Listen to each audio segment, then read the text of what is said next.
Good evening for all the people who have actually joined the class. And good evening for the people who have joined the class on YouTube as well. So here, today we are going to start the second, the second part of microeconomics theory. And the second part of microeconomics theory is going to deal with, we actually started it yesterday. So here, production, we saw what is production, and we saw two most important theories in production. So production we saw, and two most important theories in production we saw, one for short run and other for long run. And short run theory nodidvi, long run theory nodidvi, adar jote producer's equilibrium antar ಏನಂತ ನೋಡಿದ್ವಿ, and how producer equilibrium is achieved, even that also we actually saw. So producer equilibrium na hage achieve ಆಗುತ್ತೆ ಅದನ್ನು ನೋಡಿದ್ವಿ.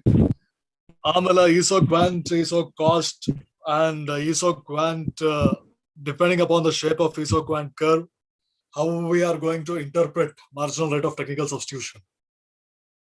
ನಿಮ್ಮ ಈಸೋ ಕ್ವಾಂಟಿನ ಶೇಪಿನ ಆಧಾರದ ಮೇಲೆ ಯಾವ ರೀತಿಯಲ್ಲಿ ನಾವು marginal rate of technical substitution ನ ಇಂಟರ್ಪ್ರೆಟ್ ಮಾಡ್ತೀವಿ ಅದನ್ನು ನೋಡಿದ್ವಿ. ಆಮೇಲೆ so we also figured out, so those are the things which we actually discussed in the previous class. ಇದನ್ನೆಲ್ಲ ನಾವು ಹಿಂದಿನ ಕ್ಲಾಸ್ ಅಲ್ಲಿ ನಾವು ಡಿಸ್ಕಸ್ ಮಾಡಿದ್ವಿ. So now let us actually, before we go for factor pricing theories ಗೆ ಹೋಗಕ್ಕಿಂತ ಮುಂಚೆ, it is pertinent for us to understand the different types of markets, the price discrimination which may happen, as well as different types of markets, the price discrimination as well as price determination. Factor pricing theory, and once we are done with factor pricing theory, this thing will be finished. Adadmele welfare economics ge hogte. So here what we are actually seeing is, so what are we seeing here? First and foremost, we have to understand what are the types of markets. So ಇಲ್ಲಿ ಯಾವ ರೀತಿ markets ಇದೆ, markets ಯಾವ ರೀತಿ ಇದೆ ಅದನ್ನ ನಾವು ಏನ್ ಮಾಡ್ಬೇಕು, ಒಂದು ಅರ್ಥ ಮಾಡ್ಕೊಳ್ಳೋ ಒಂದು ಪ್ರಯತ್ನ ಮಾಡ್ಬೇಕಾಗುತ್ತೆ. So that is something like which we have to take into consideration. So let us actually start with the benchmark. So there are basically 5 types of market which we actually see, or which we actually come about. 5 types of market ನೋಡ್ತೀವಿ. ಆ 5 types of market ಅಲ್ಲಿ the benchmark, the most ideal market ಅಂದ್ರೆ ಇದೇ ರೀತಿ ಇರಬೇಕು ಅಂತ ಇರೋ ಒಂದು ಮಾರ್ಕೆಟ್ ಅಂದ್ರೆ ಆ ತರ ಇರಲ್ಲ, ಯಾರು ಪರ್ಫೆಕ್ಟ್ ಆಗಿ ಯಾರು ಇರಲ್ಲ. But nonetheless we start our analysis with the benchmark as perfect market. ಈ ತರ ಇದ್ರೆ ಚೆನ್ನಾಗಿರುತ್ತೆ, ಆದ್ರೆ ಆ ತರ ಯಾರು ಇರಲ್ಲ. So here this is ideal situation actually. ಇದೇನೋ ಒಂದು ಐಡಿಯಲ್ ಸಿಚುವೇಶನ್ ಆಗಿದೆ, ನಿಜವಾಗ್ಲೂ ಈ ತರ ಎಲ್ಲೂ ಇರಲ್ಲ. But nonetheless it is regarded as benchmark. ಇದನ್ನ ಕಂಪ್ಯಾರಿಸನ್ ಗೆ ಒಂದು ಯೂಸ್ ಮಾಡಲಾಗುತ್ತೆ. So let's quickly understand what this is, and even you can expect some questions here. ಇದರಲ್ಲಿ you can expect questions basically in KSET exam, right? KSET exam, and even in NET, particularly this diagram is quite important actually. So ಇಲ್ಲಿ diagram important ಇದೆ, ಒಂದು range important ಇದೆ. KSET exam ಗೆ ಬಹಳ it is favorable, I mean useful for the purpose of KSET exam. KSET exam ಗೆ ಇದು ಒಂದು range ಗೆ ಹೆಲ್ಪ್ ಆಗುತ್ತೆ. So let us actually see what is basically happening here. So ಇಲ್ಲಿ ಏನಾಗ್ತದ ಇಲ್ಲಿ ನೋಡೋಣ ಇಲ್ಲಿ. So here what is happening? Yeah.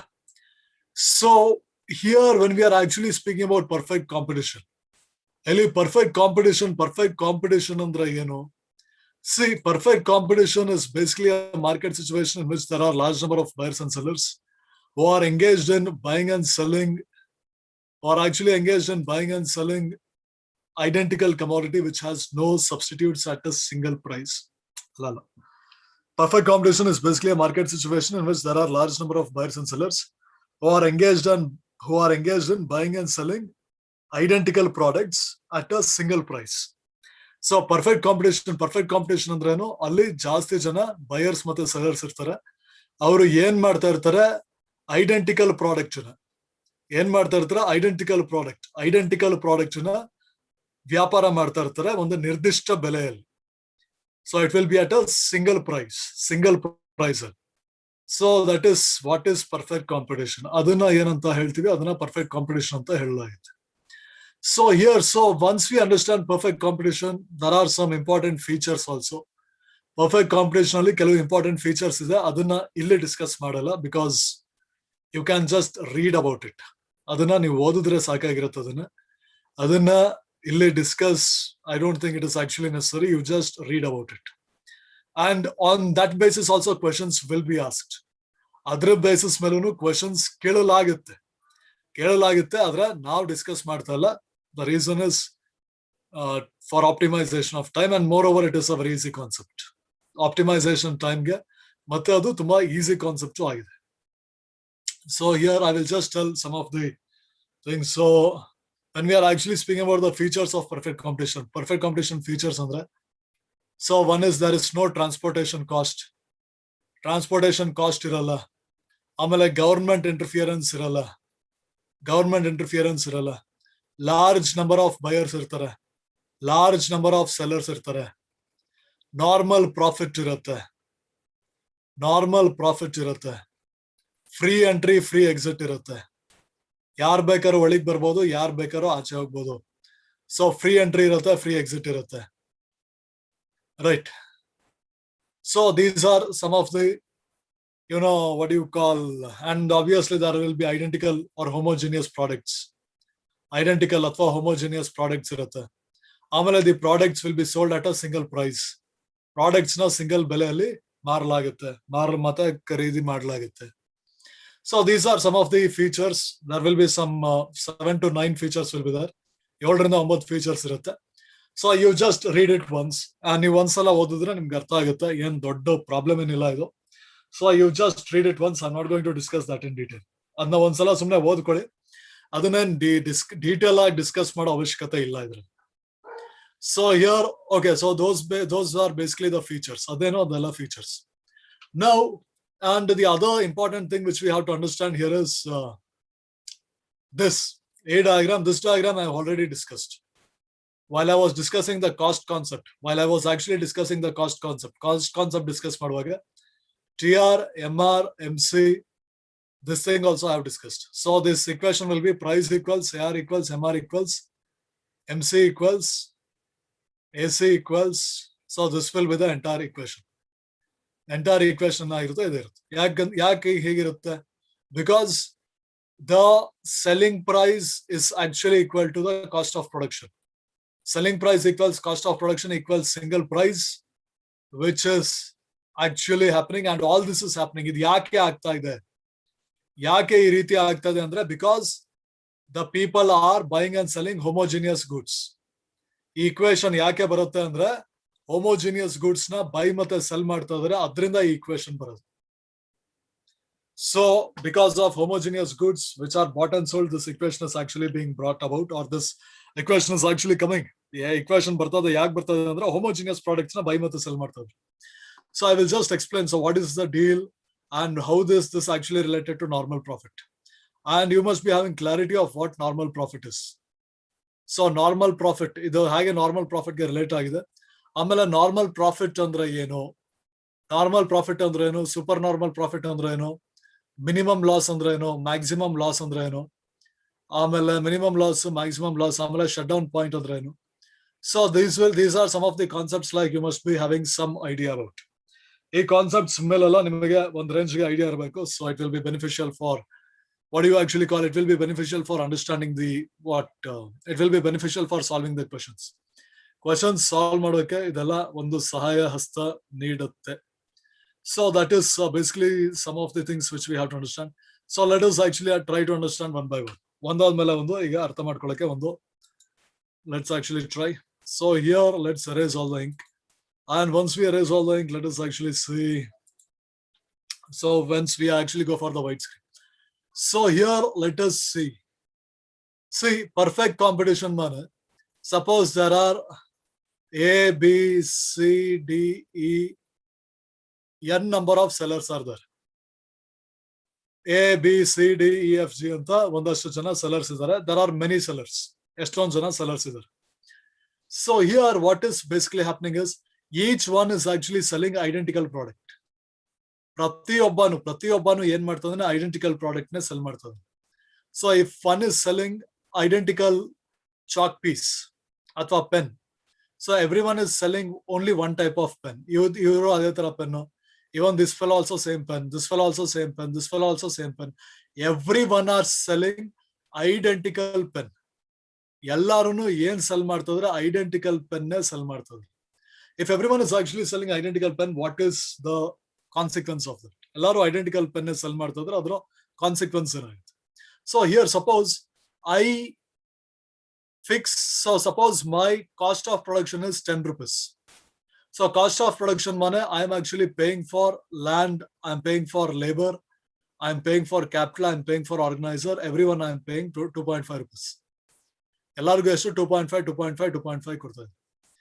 Now what I will do is, suppose randomly speaking E actually fixes 15 rupees.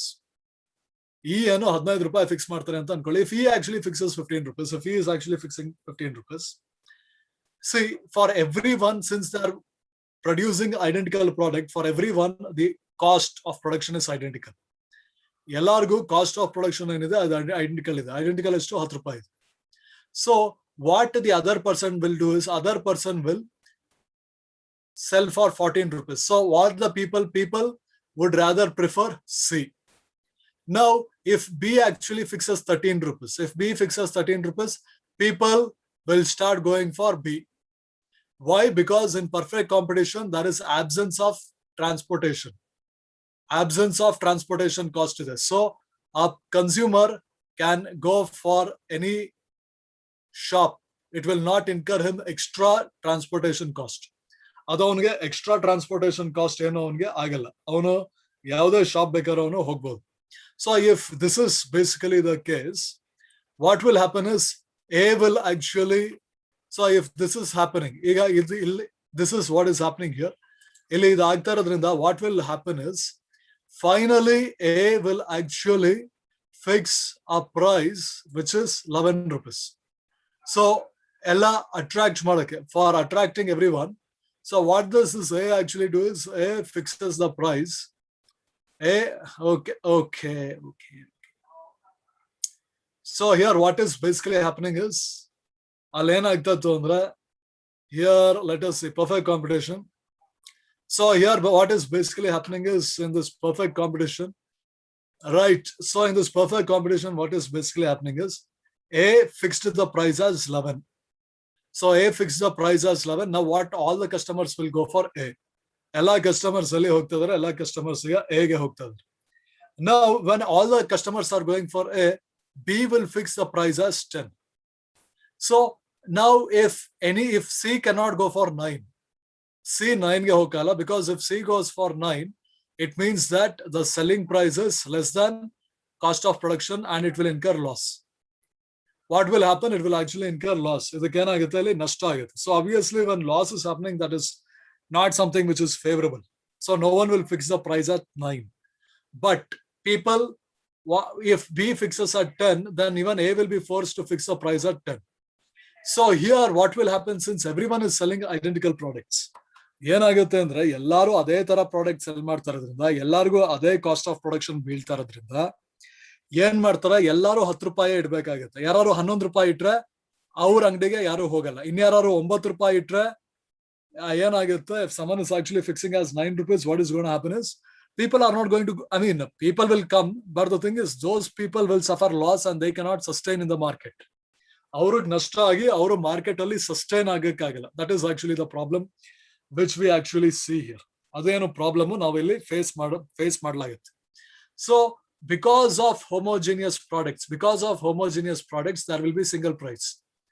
If price is greater than, and this single price will be equal to cost of production.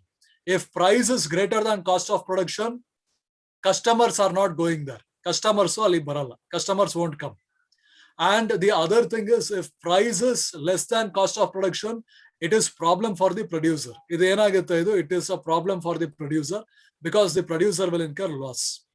So homogeneous product is resulting in single price, and single price is such that it is equal to cost of production. The price cannot be greater than cost of production. The price cannot be lesser than cost of production. Why? We have actually seen here. ಯಾಕೆ ಅಂದ್ರೆ ಅದನ್ನ ನಾವು ಇಲ್ಲಿ ನೋಡಿದೀವಿ, ಅದು ಯಾಕೆ ಅಂತ.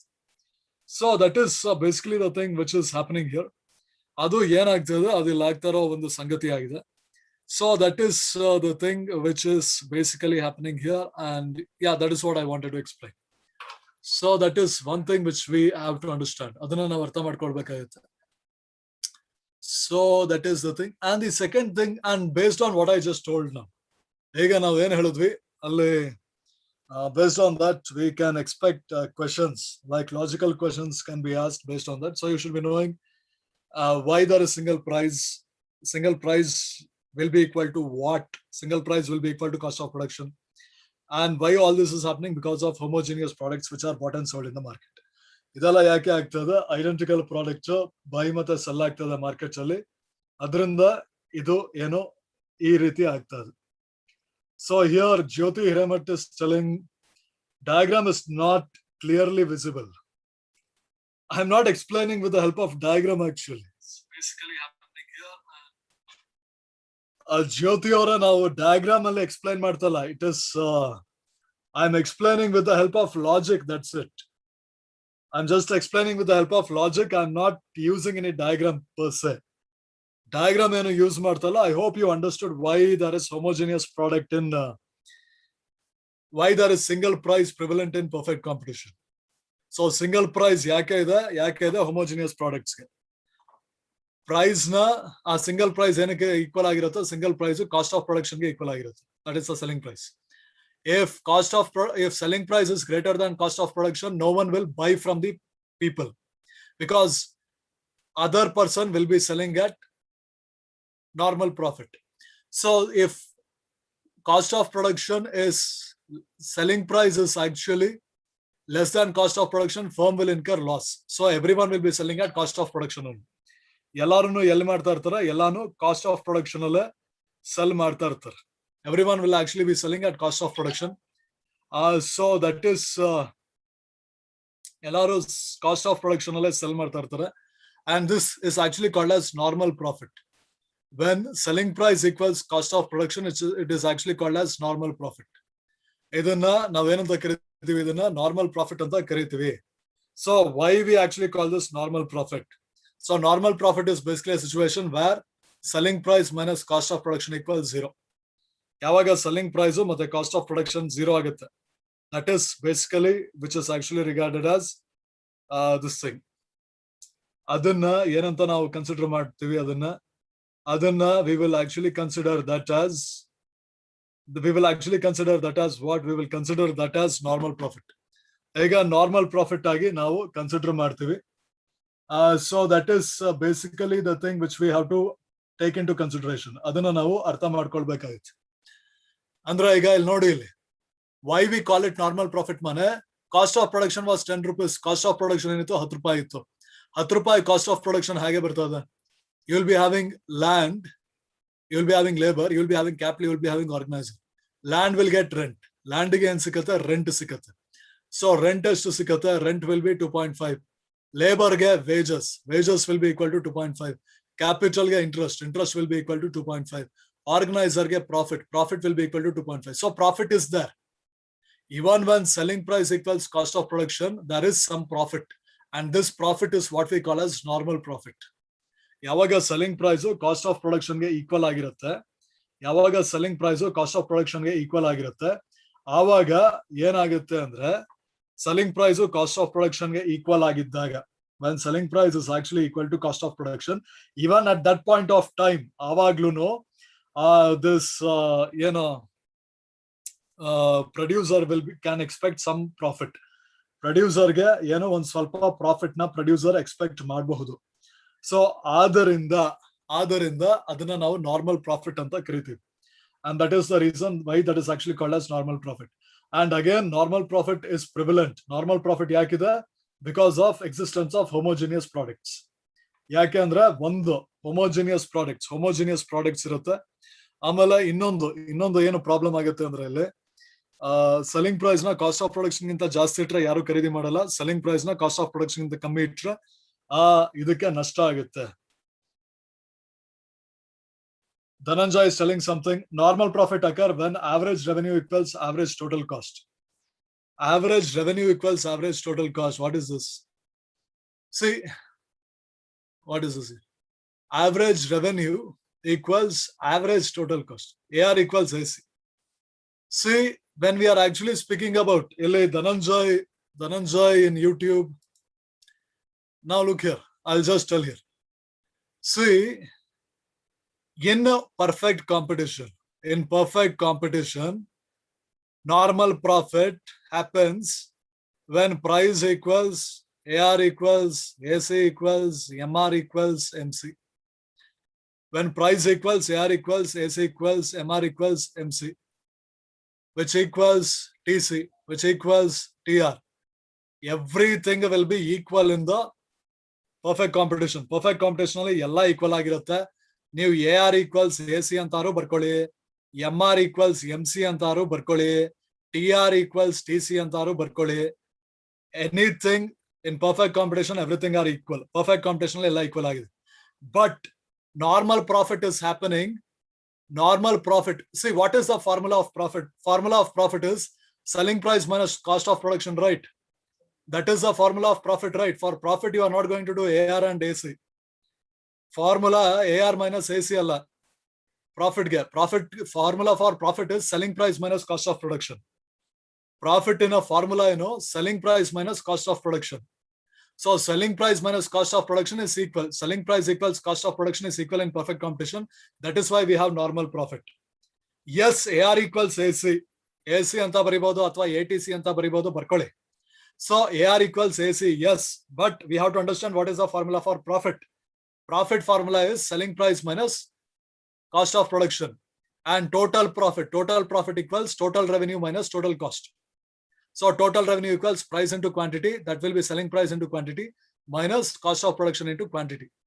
So generally speaking, Dhananjay avare general agi ನಾವು ಮಾತಾಡುವಾಗ ಪ್ರಾಫಿಟ್ ಇನ ಫಾರ್ಮುಲಾ ಏನಾಗಿರುತ್ತೆ, ಅದು selling price minus cost of production for 1 unit ಇರುತ್ತೆ, ಅಥವಾ it will be for selling price into quantity minus cost of production into quantity, TR minus TC, when you are taking more than one number of quantity. You can't tell AR equals AC in perfect competition, but normal profit is happening because selling price equals cost of production. Selling price equals cost of production, that is something which we have to understand. But nonetheless, P equals AR equals AC equals MR equals MC equals TR, TC equals TR, that is the condition prevailing in perfect competition. I hope I made myself clear for Dhananjay. So here, so that is the thing which we have to take into consideration. Adana artha madkolbekagutte. And I hope none of the other people have any doubts. Inyargu eno doubts illa anta ankoltini. Sir. So that is basically a thing which we have to understand. Adana ನಾವು ಅರ್ಥ ಮಾಡ್ಕೊಳ್ಬೇಕಾಗುತ್ತೆ. So let us actually see, ಈಗ ಮುಂದೆ ಹೋಗೋಣ. So now what is happening here is, let us actually see here, invite. So the next thing which we have to understand, based on which we can expect questions. Inondo, what we can actually expect questions are something as follows. Questions are, the other thing is the market equilibrium in perfect competition. So the perfect competition only, what is, we have to understand what the market equilibrium. Market equilibrium is something which we basically have to understand here. So market equilibrium is something which we have to understand. Ili market equilibrium artha madkolbeku. So let us actually see and even price determination. Market equilibrium and the price determination artha madkolna. So here raise all link. So here, see, industry is the price maker, firm is the price taker. And industry price na madutte, firm price na togolutte. So you must be knowing what is price taker and what is price maker. Firm cannot determine the price, and it is the industry which determines the price based on demand and supply. Demand and supply of factors of production. Demand and supply of factors of production.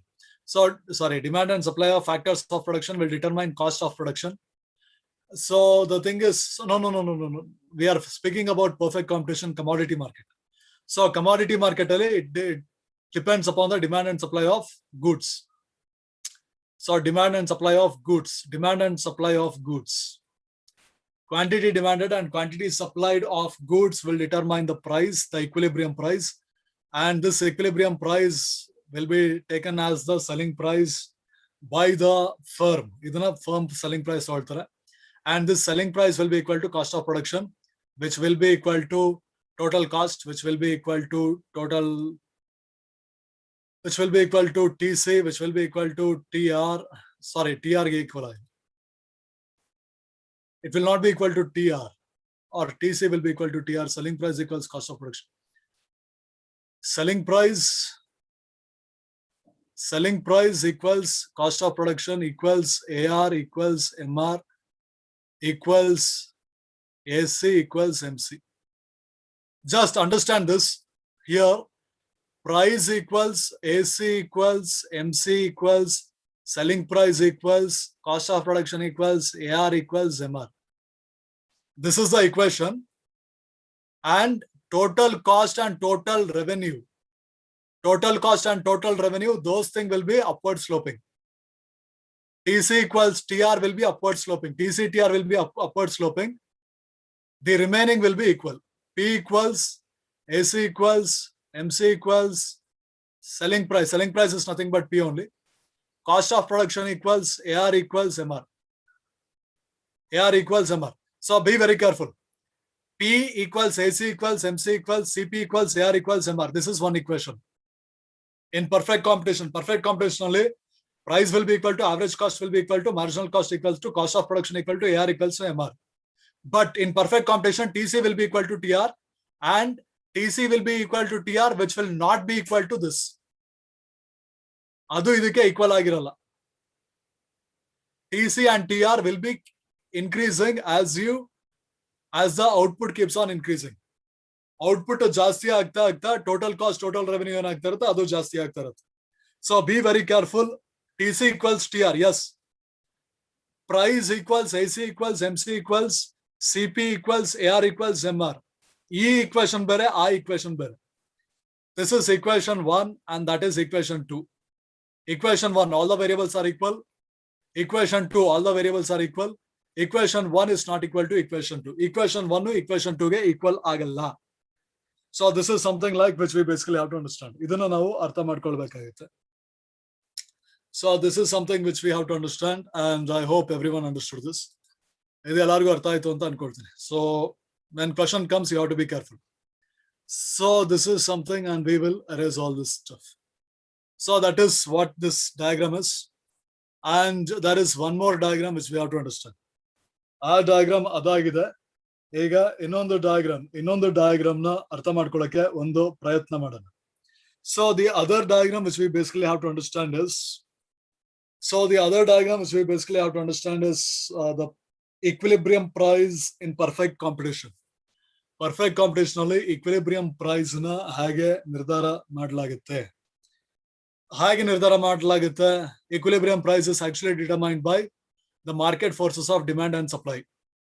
Market forces of demand and supply will determine the equilibrium price. Now we have to understand how the fluctuations happen and how the equilibrium is restored. Fluctuation ಹೇಗೆ ಆಗುತ್ತೆ ಮತ್ತೆ equilibrium ನ ಹೇಗೆ restore ಮಾಡ್ತಾರೆ ಇದನ್ನ ನಾವು ಅರ್ಥ ಮಾಡ್ಕೊಳ್ಬೇಕಾಗುತ್ತೆ. We basically have to understand this. We basically have to understand this. So let us actually try to understand this with the help of a diagram. ಇದನ್ನ ಒಂದು ಡಯಾಗ್ರಾಮ್ ಮುಖಾಂತರ ನಾವು ಏನೋ ಒಂದು ಅರ್ಥ ಮಾಡ್ಕೊಳ್ಳೋ ಒಂದು ಪ್ರಯತ್ನನ ಮಾಡೋದು. So here we will erase all ink and we will go for white screen. So we will actually go for the white screen and we will see what is basically happening here. So what is happening? Let us try to understand. ಏನಾಗ್ತದೆ ಅಂತ ಒಂದು ಅರ್ಥ ಮಾಡ್ಕೊಳ್ಳೋ ಒಂದು ಪ್ರಯತ್ನವ ಮಾಡುವ. So here what is basically happening here is ಇಲ್ಲಿ ಏನಾಗ್ತದೆ ಇಲ್ಲಿ ಅಂದ್ರೆ, so let's see. So this is the diagram. Here you will be having X, O, and here you will be having Y. Demand curve is downward sloping because demand curve ಏನಾಗಿದೆ, downward sloping ಆಗಿದೆ. Demand curve ಯಾಕೆ downward sloping ಆಗಿದೆ? Because as price increases, demand decreases. And supply is actually upward sloping curve. Supply ಏನಿದೆ, supply is upward sloping curve. Supply ಯಾಕೆ upward sloping curve ಆಗಿದೆ? Because as price increases, it implies supply increases, and vice versa, and again vice versa here. So the point at which the demand and supply intersect each other, that is basically the equilibrium point. ಯಾವ point ಅಲ್ಲಿ demand ಮತ್ತೆ supply equal ಆಗುತ್ತೆ, ಅದು equilibrium point ಆಗುತ್ತೆ. Corresponding to that you have equilibrium price, and corresponding to that you have equilibrium quantity. Equilibrium price or equilibrium quantity will be corresponding to that. Now suppose let us actually see case 1. ಈಗ case 1 ನೋಡೋಣ. Suppose the price increases from, price ಏನಾಯ್ತು, price ಜಾಸ್ತಿ ಆಯ್ತು ಅಂತ ಅನ್ಕೊಳ್ಳಿ. So price ಎಲ್ಲಿಂದ ಎಲ್ಲಿ ಜಾಸ್ತಿ ಆಯ್ತು? So let us actually see here. So let us try to understand what is happening here.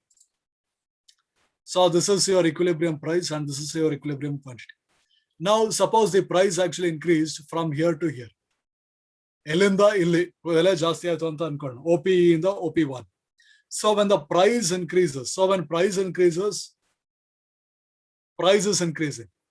So when price increases, what will happen? Price increases, quantity demanded will fall. So quantity demanded will fall from ಎಲ್ಲಿಂದ ಎಲ್ಲಿ ಬೀಳುತ್ತೆ, from QE to, it will actually fall to Q1. QE ಇಂದ Q1 ಗೆ fall ಆಗುತ್ತೆ. So quantity demanded will fall from QE to Q1. So here new quantity demanded after rise in price. After rise in price, new quantity demanded is OQ1. OQ1 is the new quantity demanded. Now suppose what happened here, price increased. So price increased. This we are speaking about demand. What is happening to demand? Demand ಏನಾಯ್ತು ನೋಡ್ತಾ ಇದ್ದೀವಿ. Now let us actually see what is happening to supply. Supply ಏನಾಗ್ತದೆ? Now as price is increasing. So as price is basically increasing. When price increases, we expect the supply to increase. Supply ಏನೋ ಜಾಸ್ತಿ ಆಗಬೇಕು. So when price increased, when the price actually increased from OPE to OP1, OPE ಇಂದ OP1 ಅದು ಜಾಸ್ತಿ ಆಯ್ತು. So when the price increased, the supply also increased. Supply increased from OQE to OQE in the, so the price has increased, so the supply has increased. So the supply has increased from here to here. So OQ2. So OQE in the supply increased from OQ2. So now the new supply is OQ2. Now let us see what is the new status. ಹೊಸ status ಏನು ನೋಡೋಣ. Now the new status which is happening is, we know that the new supply is OQ2, whereas the new demand is actually OQ1. This has happened because of rise in price. ಬೆಲೆ ಜಾಸ್ತಿ ಆಗಿರೋದ್ರಿಂದ ಇದಾಗಿದೆ. So ಇಲ್ಲಿ ನಾವು ಏನು observe ಮಾಡ್ತೀವಿ ಅಂದ್ರೆ, what we actually observe here is, we observe that the supply ಏನಿದೆ, supply that is OQ2 is actually greater than demand, that is OQ1. Now since supply is greater than demand, supply demand ಗಿಂತ ಜಾಸ್ತಿ ಇರೋದ್ರಿಂದ what will happen, the price will fall. Supply is more, demand is less. So what will happen? The price will fall. Now when the price will fall from OP1 to OPE, ಬೆಲೆ ಏನಾಗುತ್ತೆ? OP1 to OPE, the price will fall. The price falls from OP1 to OPE. So the new price is what we are observing. We are observing price falls. So when price falls, ಯಾವಾಗ ಬೆಲೆ ಕಮ್ಮಿ ಆಗುತ್ತೆ, then what is basically going to happen? ಆವಾಗ ಏನಾಗುತ್ತೆ? The demand, quantity demanded will increase. It will increase from OQ1 to OQE, and equilibrium demand is restored. Equilibrium demand ಏನಾಗುತ್ತೆ? ಇದು restore ಆಗುತ್ತೆ. And when the price falls, the quantity supplied will also fall. It will fall from OQ2 to OQE. And again, equilibrium supply is also restored. Equilibrium price is also restored. So entire equilibrium is restored. Entire equilibrium ಏನಾಗುತ್ತೆ? ಅದು restore ಆಗುತ್ತೆ. So that is how when the price increases, the demand and supply forces will act and interact with each other to restore the equilibrium price and equilibrium quantity. Equilibrium price ಮತ್ತು equilibrium quantity ನದು restore ಮಾಡುತ್ತೆ. So hopefully everyone understood this. ಎಲ್ಲರಿಗೂ ಇದು ಅರ್ಥ ಆಯ್ತು ಅಂತ ಅನ್ಕೊಳ್ತೀನಿ. Now we will discuss case 2. Case 1 ಎಲ್ಲರಿಗೂ ಅರ್ಥ ಆಯ್ತು ಅಂತ ಅನ್ಕೊಳ್ತೀನಿ. If anyone did not understand anything in case 1, you can tell me. Case 1 ಅಲ್ಲಿ ಯಾರಿಗಾರು ಏನಾದ್ರು ಅರ್ಥ ಆಗ್ಲಿಲ್ಲ ಅಂದ್ರೆ ಕೇಳ್ಬೋದು. ಇಲ್ಲ ಅಂದ್ರೆ case 2 ಎಕ್ಸ್ಪ್ಲೈನ್ ಮಾಡಕ್ಕೆ ಹೋಗ್ತಾ ಇದೀವಿ. So hopefully everyone understood case 1. ಎಲ್ಲರಿಗೂ case 1 ಅರ್ಥ ಆಯ್ತು ಅಂತ ಅನ್ಕೊಳ್ತೀನಿ. So let's actually go for case 2. Now the case 2 we are seeing when there is fall in price. When there is fall in price, what is happening? Fall in price ಆದಾಗ ಏನಾಗುತ್ತೆ? Let's actually see. Fall in price ಆದಾಗ ಏನಾಗುತ್ತೆ ಅದು ನೋಡೋದು. So here you basically have X or Y. ಇಲ್ಲಿ ಏನಿದೆ? X or Y ಇದೆ. So obviously again we see demand curve is downward sloping, and again we are seeing supply curve is upward sloping. The point, ಯಾವ point ಅಲ್ಲಿ ಅದೆರಡು intersect ಆಗುತ್ತೆ, that is actually regarded as equilibrium point. Corresponding to that we have equilibrium price PE, and corresponding to that we have equilibrium demand QDE. So equilibrium demand ಇದೆ, that is QE. Now suppose the price actually falls. When the price actually falls, price fall ಆಗ್ತದೆ ಅಂದ್ರೆ in demand there is something which is happening, in supply there is something which is happening. Price fall ಆಗ್ತದೆ, ಬೆಲೆ ಕಮ್ಮಿ ಆಗಿ ಬೆಲೆ ಕೆಳಗೆ ಬಿತ್ತು. So price actually fell from PE to P2. Price actually fell from PE to P2. So price fall ಆಯ್ತು. Price fell from what? From PE to P2. P ಇಂದ P2 ಗೆ ಕೆಳಗೆ ಬಿತ್ತು. So what will happen to the demand? When the price falls, it implies quantity demanded must increase. So quantity demanded increases from OQE to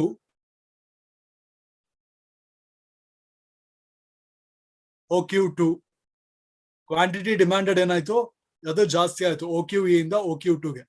So ಈಗ new demand ಏನು? What is the new demand here? The new demand is OQ2. ಹೊಸ demand ಏನಿದೆ ಈಗ OQ2 ಇದೆ. Now when the price falls, what we will actually observe is the supply also is supposed to fall. So supply fall ಆಗುತ್ತೆ according to law of supply. According to law of supply. So here what is happening? The supply is actually falling from OQE to OQE. From OQE supply, this is the point. It is falling from OQE to OQ1. OQE ಇಂದ OQ1 ಗೆ ಅದು ಕೆಳಗೆ ಬೀಳ್ತದೆ. So the new supply which is actually happening in the economy is OQ1. Now when we compare the new demand, ಹೊಸ demand ಮತ್ತೆ ಹೊಸ ಸಪ್ಲೈನ ನಾವು compare ಮಾಡಿದ್ರೆ, the new demand is OQ2 and the new supply is OQ1. We observe that demand is actually greater than supply. So quantity demanded is actually greater than quantity supplied. When quantity demanded is actually greater than quantity supplied, quantity demanded is actually greater than quantity supplied, what is going to happen? ಏನಾಗುತ್ತೆ? What is going to happen is the price will rise. So the price will rise. The price will actually rise from OP2 to OPE. OP2 ಇಂದ OPE ಗೆ rice ಆಗುತ್ತೆ. So what will happen? Equilibrium price is restored. Equilibrium price ಏನಾಗುತ್ತೆ? ಅದು restore ಆಗುತ್ತೆ. Equilibrium price is restored. So when the price is actually increasing. Now, when the price is actually increasing, why price is increasing? Because here demand is increasing. Demand is more. So demand is more, so price increases. So when price increases, the demand will fall. Demand ಏನಾಗುತ್ತೆ? Demand will actually fall from OQ2 to OQE. OQ2 ಇಂದ OQE ಗೆ ಕೆಳಗೆ ಬೀಳುತ್ತೆ. OQE is actually the equilibrium demand. So equilibrium demand is restored. And when the price increases, supply is supposed to increase. So supply increases from OQ1 to OQE. So what we observe is equilibrium supply is also restored. Equilibrium demand restore ಆಗುತ್ತೆ, equilibrium supply restore ಆಗುತ್ತೆ. Like this, what we actually observe is by interaction of demand and supply, even if the price increases or the price decreases, the demand and supply will act and interact with each other to restore equilibrium. You can expect questions on this. ಇದರ ಮೇಲೆ ನೀವು questions ನ expect ಮಾಡಬಹುದು. You can actually expect questions on this, both in NET as well as KSET. NET ಆಗಲಿ ಅಥವಾ KSET ಆಗಲಿ, ಇದರ basis ಮೇಲೆ you can actually expect questions. ಇದರ ಮೇಲೆ questions ನೀವು expect ಮಾಡಬಹುದು. So hopefully everyone understood this. ಎಲ್ಲರಿಗೂ ಇದು ಅರ್ಥ ಆಯ್ತು ಅಂತ ಅನ್ಕೊಳ್ತೀವಿ. So hopefully everyone has understood this. If anyone has any doubt, you can ask. Otherwise, we shall move for monopoly. Perfect competition ಆಗಿದೆ. ಯಾರಿಗಾರು ಏನಾದ್ರು ಇದ್ರೆ ಕೇಳಬಹುದು. ಇಲ್ಲ ಅಂದ್ರೆ ನಾವು we'll go for the monopoly ಗೆ ಹೋಗ್ತಾ ಇದೀವಿ. These are the things which you should be knowing in perfect competition. Perfect competition ಅಲ್ಲಿ ನಿಮ್ಗೆ ಇಷ್ಟು ಗೊತ್ತಿದ್ರೆ ಸಾಕು. You'll be able to what is happening. You'll be able to answer most of the questions, provided you are thinking logically. ನೀವು logical ಆಗಿ ಯೋಚನೆ ಮಾಡ್ತಾ ಇದ್ರೆ ಸಾಕಷ್ಟು ಕ್ವಶನ್ಸ್ ನ ನೀವು ಆನ್ಸರ್ ಮಾಡುವ ಸ್ಟೇಟ್ ಅಲ್ಲಿ ಇರ್ತೀರಿ. So now let's actually go for the monopoly.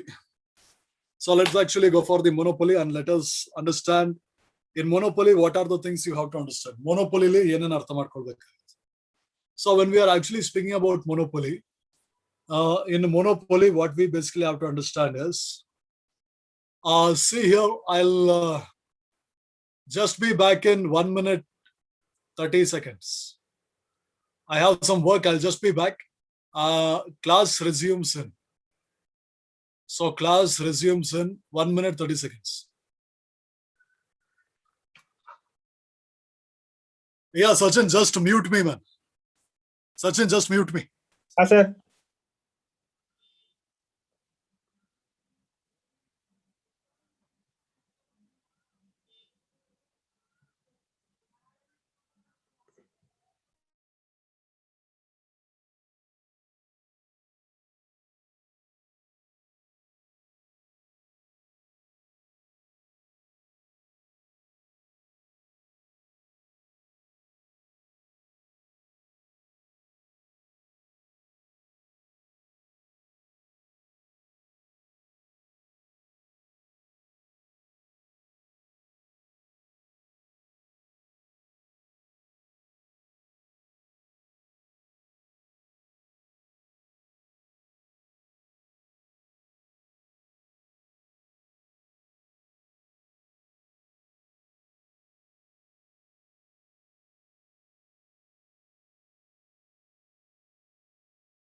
Yeah, fine. So the class, we'll resume the class actually.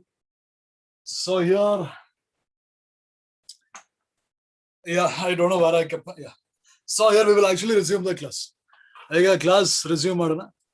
So here, yeah, monopoly. We will start discussing the monopoly concept. Monopoly concept na ಈಗ discuss ಮಾಡಕ್ ಶುರು ಮಾಡೋಣ. Monopoly you have to understand price determination, price discrimination.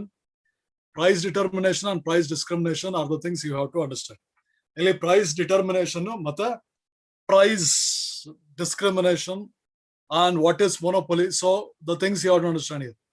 First is definition of monopoly. ಒಂದು monopoly ಅಂದ್ರೆ ಏನು? The definition. Next is price determination. Price determination you have to understand. Price determination. One is TRTC approach. One the TRTC approach. Other thing is MRMC approach. MRMC approach. Next is price discrimination.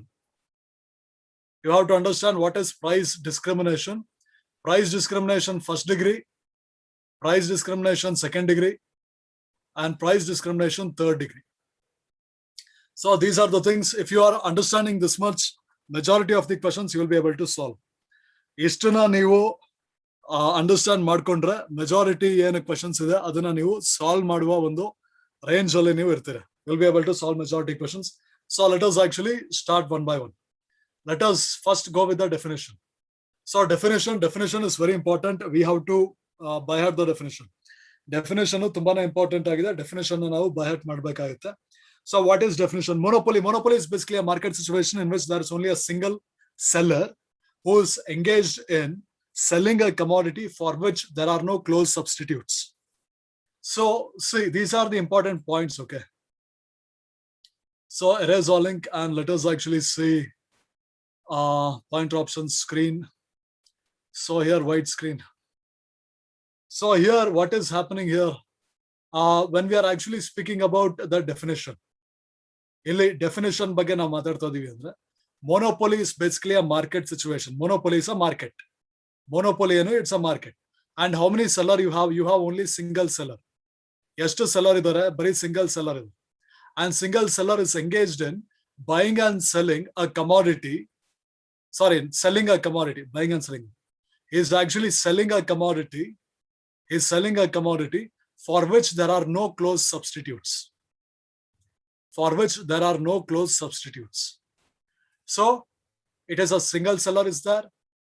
One commodity is there. No close substitutes are there. Government is not interfering. Government intervention illa.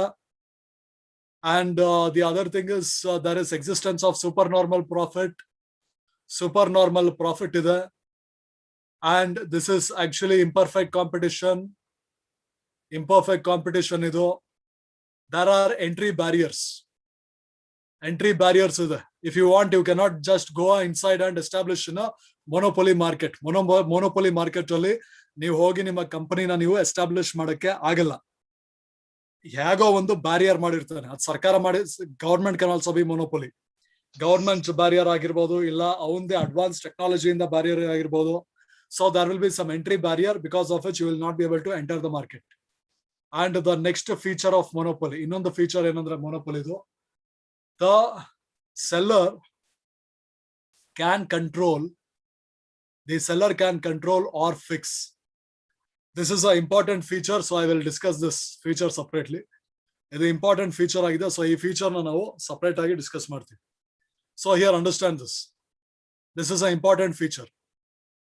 ಇದೇನಾಗುತ್ತೆ, ಇದೊಂದು important feature ಆಗಿರುತ್ತೆ. So what is this important feature? The seller, that is a monopolist. ಈ seller ಅಂದ್ರೆ ಯಾರು, ಈ ಮೊನೋಪೊಲಿಸ್ಟ್ ಯಾರು ಇರ್ತಾರೆ, he can either fix. What he can do, he can either fix. ಏನ್ ಮಾಡ್ಬೋದು? He can either fix quantity he is willing to sell, or he can fix the price. If the monopolist, if he fixes the quantity, then market forces will determine the price. Market forces ಏನ್ ಮಾಡುತ್ತೆ? Price ನ determine ಮಾಡುತ್ತೆ. If the monopolist fixes the price, then market will determine then market will determine demand. So monopolist cannot fix price and demand simultaneously. Price and demand, yeah, he cannot fix price and demand simultaneously. Price and demand andra he cannot fix. He either he should determine price or he should determine quantity supplied. If he determines the price, the demand will be fixed by the market. If he determines the quantity supplied, then price will be determined by the market. I cannot tell if I am the monopolist. Nane monopolist agidre. If I am the monopolist, I cannot tell that I will sell 2 car. Suppose I am the only person who is selling car. I cannot sell. I am selling 2 car at 1,000 rupees, because there are many people. The people who are rich, they will tell, we will give you 20,000, we will give you 30,000, we will give you 40,000. So if I fix the quantity supplied, the price will be determined by the market. I cannot determine the price.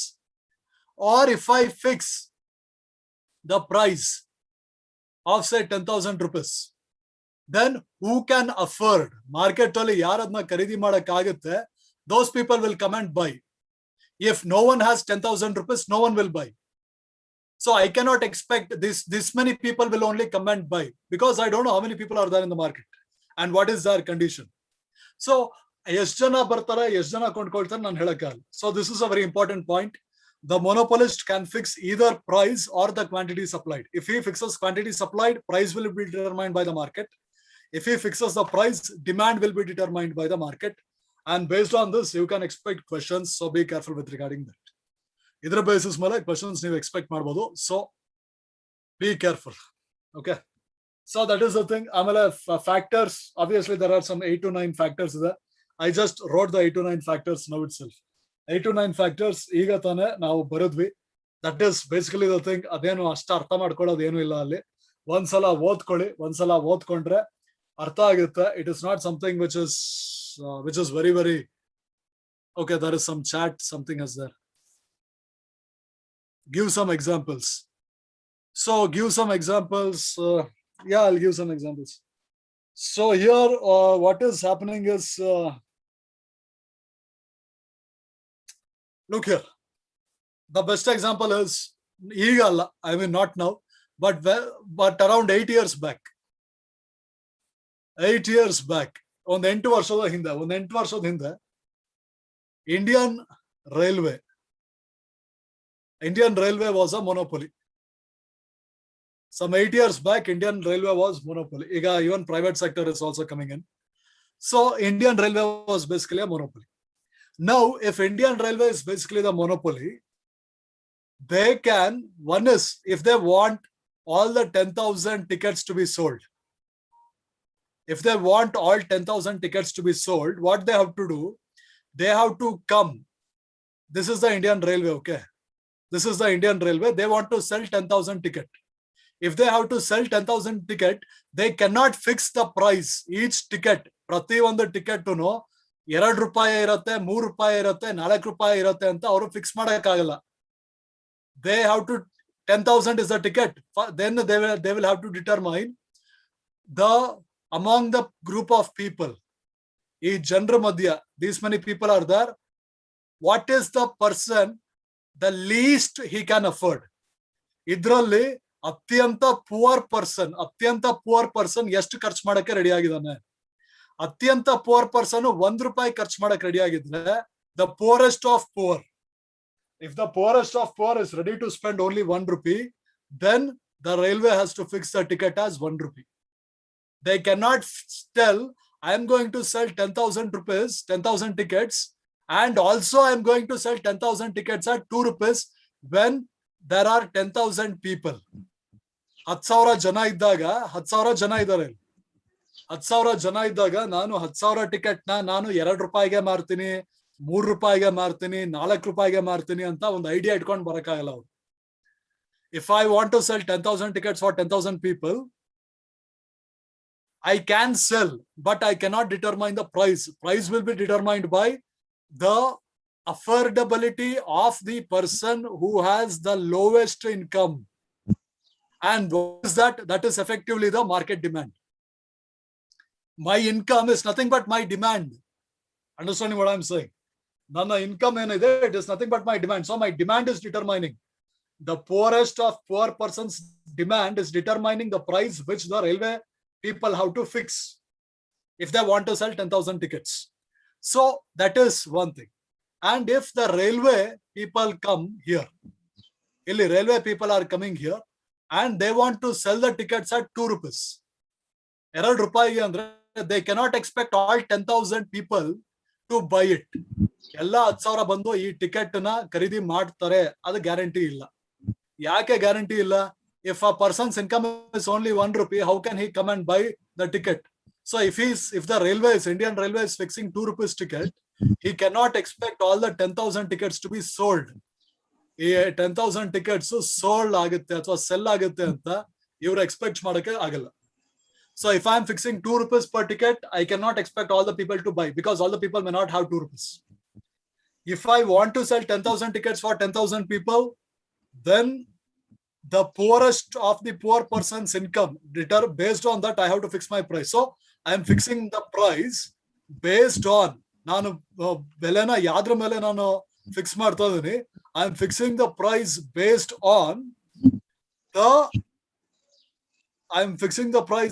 on the affordability of the poorest of poor person. That is basically the market demand.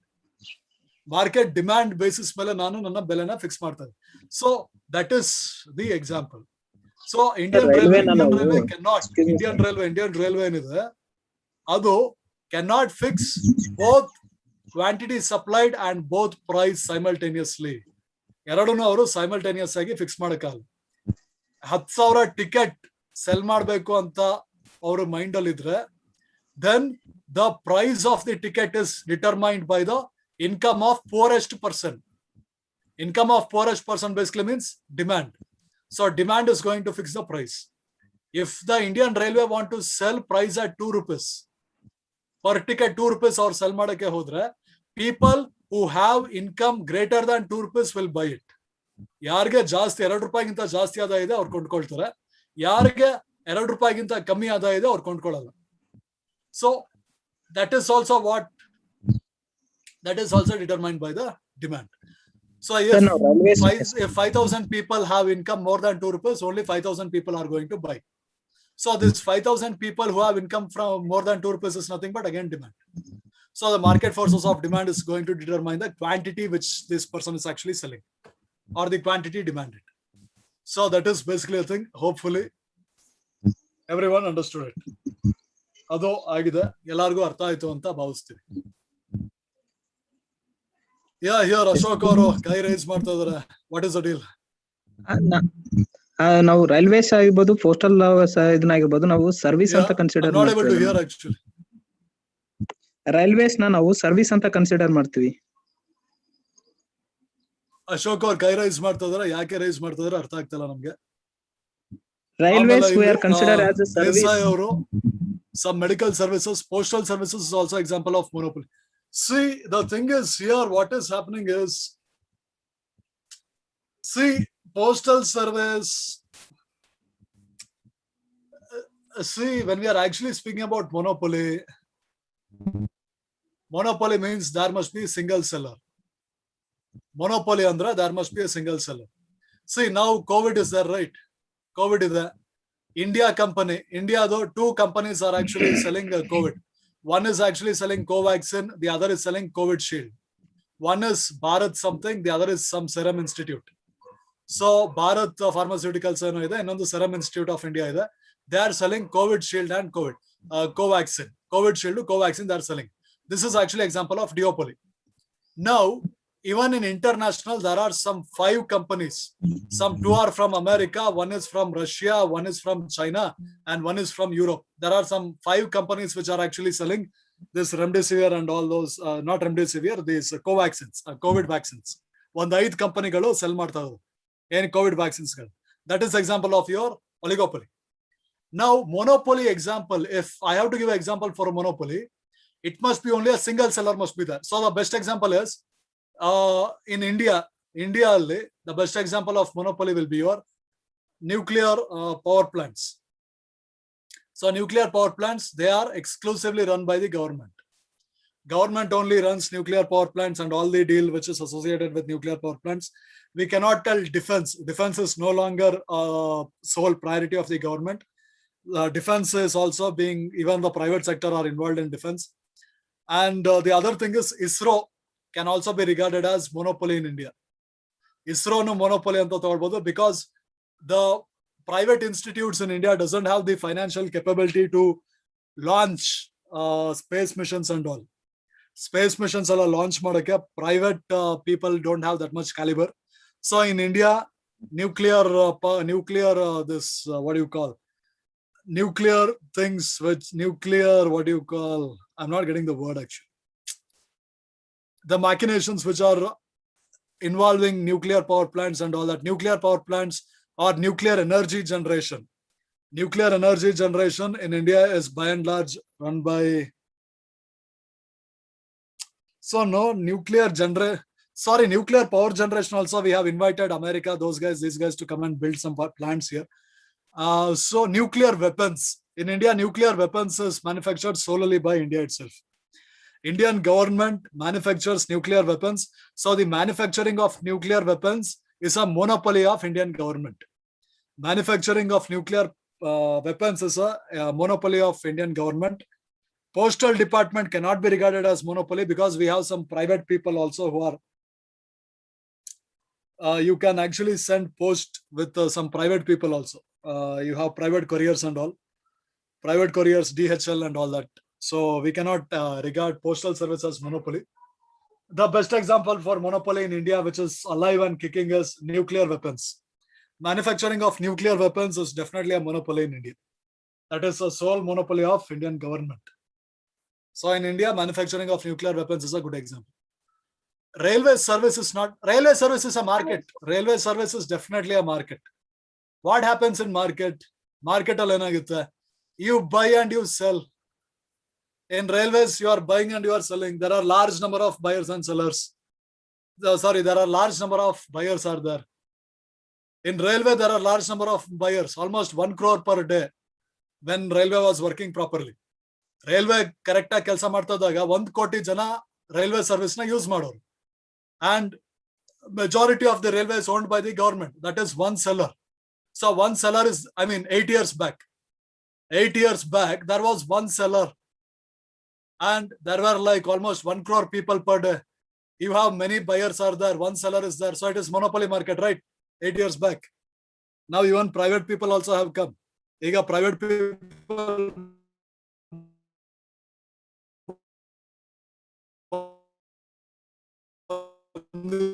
secondary.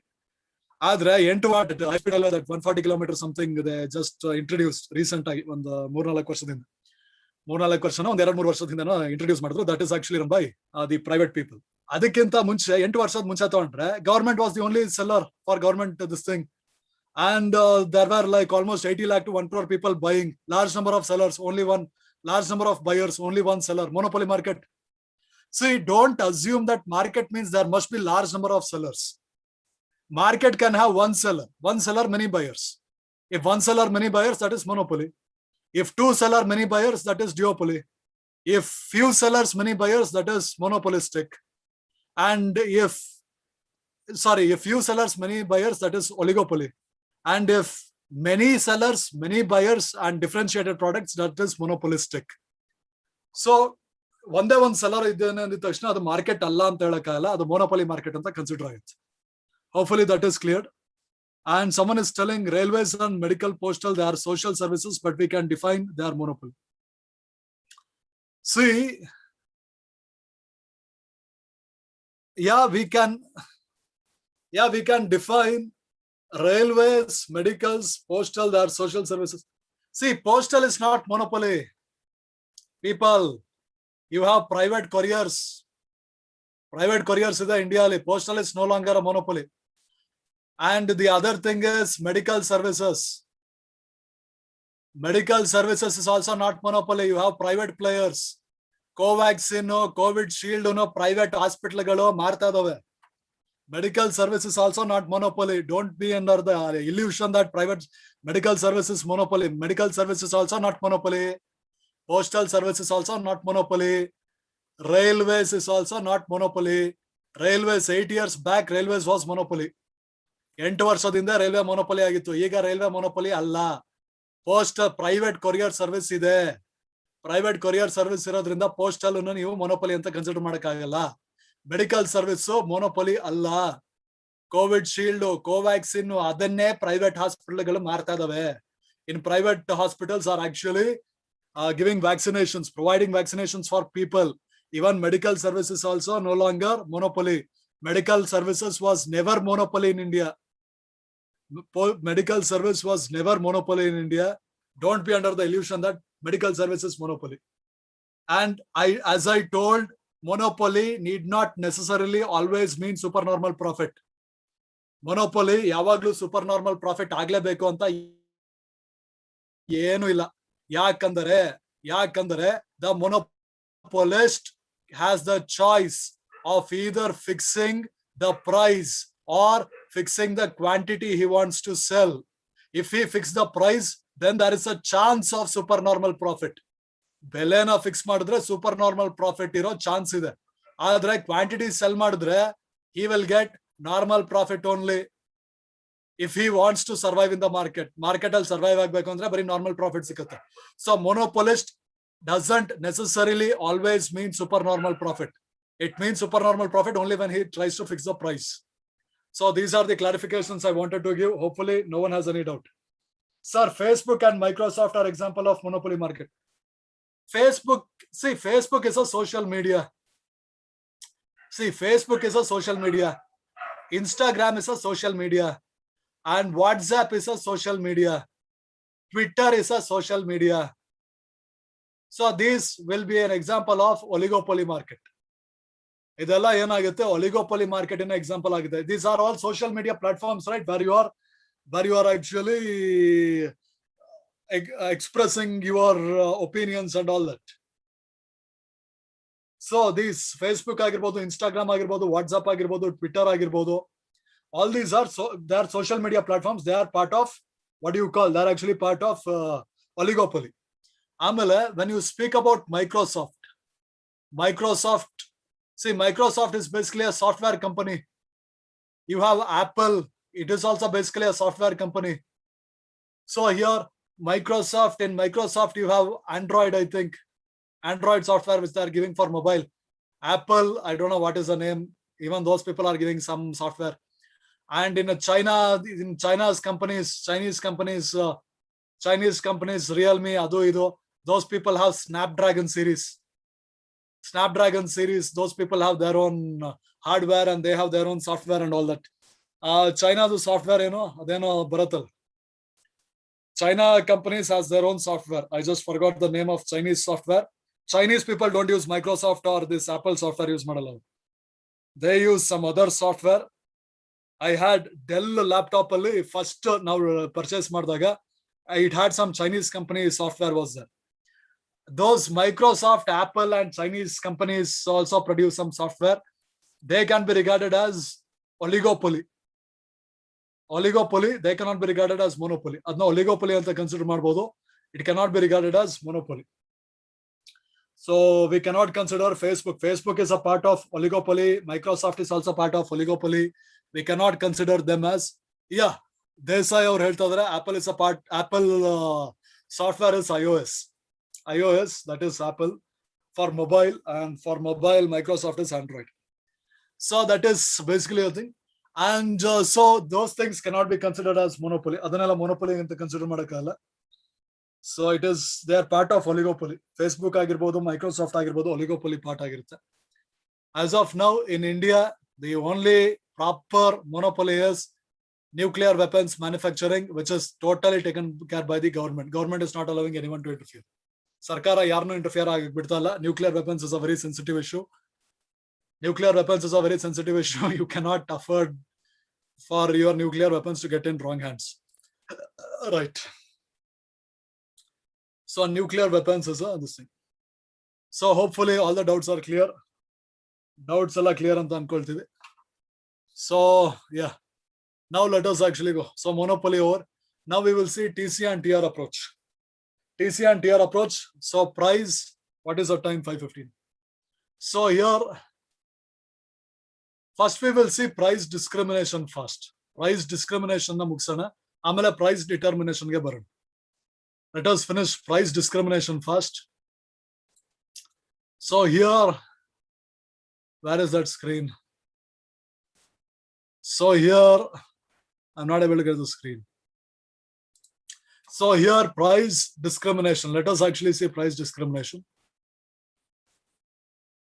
So price discrimination, let's understand what is price discrimination. Price discrimination ಏನು ಅಂತ ಅರ್ಥ ಮಾಡ್ಕೊಳ್ಳೋಣ. Price discrimination are basically of three degrees. Monopoly, there are 3 degrees of price discrimination. Monopoly, 3 degrees of price discrimination ಇದೆ. You have first degree, you have second degree, and you have third degree. Price discrimination are basically of 3 types. Now, first degree price discrimination is very, very, very rare. ಇದು ತುಂಬಾನೇ rare ಆಗಿರುತ್ತೆ. ಇಂಥ price discrimination ನಿಜವಾದ ಜಗತ್ತಲ್ಲಿ ಆಗಕ್ಕೆ ಚಾನ್ಸೇ ಇಲ್ಲ. When you do first degree price discrimination, the monopolist is here. First degree price discrimination ಆಗಿದ್ದಾಗ monopolist is a evil person. ಈ monopolist is a evil person. What this evil person will do is, suppose this person is willing to pay. Suppose he is actually selling them a car. Only this fellow is manufacturing the car. ಬರೀ ಇವ್ರು ಅಷ್ಟೇ ಕಾರ್ನ manufacture ಮಾಡ್ತಾ ಇದಾರೆ ಅಂತ ಇಟ್ಕೊಳ್ಳಿ. ಬರೀ ಇವ್ರು ಅಷ್ಟೇ ಕಾರ್ನ ಮ್ಯಾನುಫ್ಯಾಕ್ಚರ್ ಮಾಡ್ತಾ ಇದಾರೆ. Suppose there is person A, there is person B, there is person C. Person A is willing to pay. Person A is willing to pay how much? 20,000. Person B is willing to pay how much? 30,000. Person C is willing to pay how much? 50,000. So if person A is willing to pay 20,000, this person will charge A 20,000. Person B is willing to pay 30,000. So this fellow will charge him how much? 30,000. C is willing to pay 50,000. So he will charge him how much? 50,000. He will vary the price in such a manner that consumer surplus is zero for all the customers. First degree price discrimination ಅಲ್ಲಿ ಏನಾಗುತ್ತೆ ಅಂದ್ರೆ, the ಮೊನೋಪೊಲಿಸ್ಟ್, ಆ ಮೊನೋಪೊಲಿಸ್ಟ್ ಬೆಲೆನ ಯಾವ ರೀತಿ change ಮಾಡ್ತಾನೆ ಅಂದ್ರೆ, how he is going to manipulate the prices. For every customer the price will be different, and the price will not only be different, the price target will be to eliminate the consumer surplus. Consumer surplus first degree price discrimination ಅಲ್ಲಿ zero ಆಗಿರುತ್ತೆ. Consumer surplus in first degree price discrimination, it shall be zero. It will be zero. This is a very, very rare thing. In reality, we cannot actually expect this to happen. ನಿಜವಾದ ಜಗತ್ತಲ್ಲಿ ಇದಾಗೋದು ತುಂಬಾನೇ ಕಷ್ಟ ಇದೆ. So that is basically a thing which we basically have to understand. ಅದನ್ನ ಅರ್ಥ ಮಾಡ್ಕೊಳ್ಬೇಕು. First degree price discrimination, consumer surplus zero. Monopolist ಏನ್ ಮಾಡ್ತಾ ಇರ್ತಾನೆ, ಮೊನೋಪೊಲಿಸ್ಟ್ ಬೆಲೆನ, ಮೊನೋಪೊಲಿಸ್ಟ್ will be actually varying the price. He will actually be varying the price in such a manner that he is charging different price for different customer. ಪ್ರತಿಯೊಂದು ಕಸ್ಟಮರ್ಗುನು ಬೇರೆ ಬೇರೆ ಬೆಲೆನ ಅವನು charge ಮಾಡ್ತಾ ಇರ್ತಾನೆ. So if that is the case, obviously the consumer surplus will be zero. Very dangerous thing this is.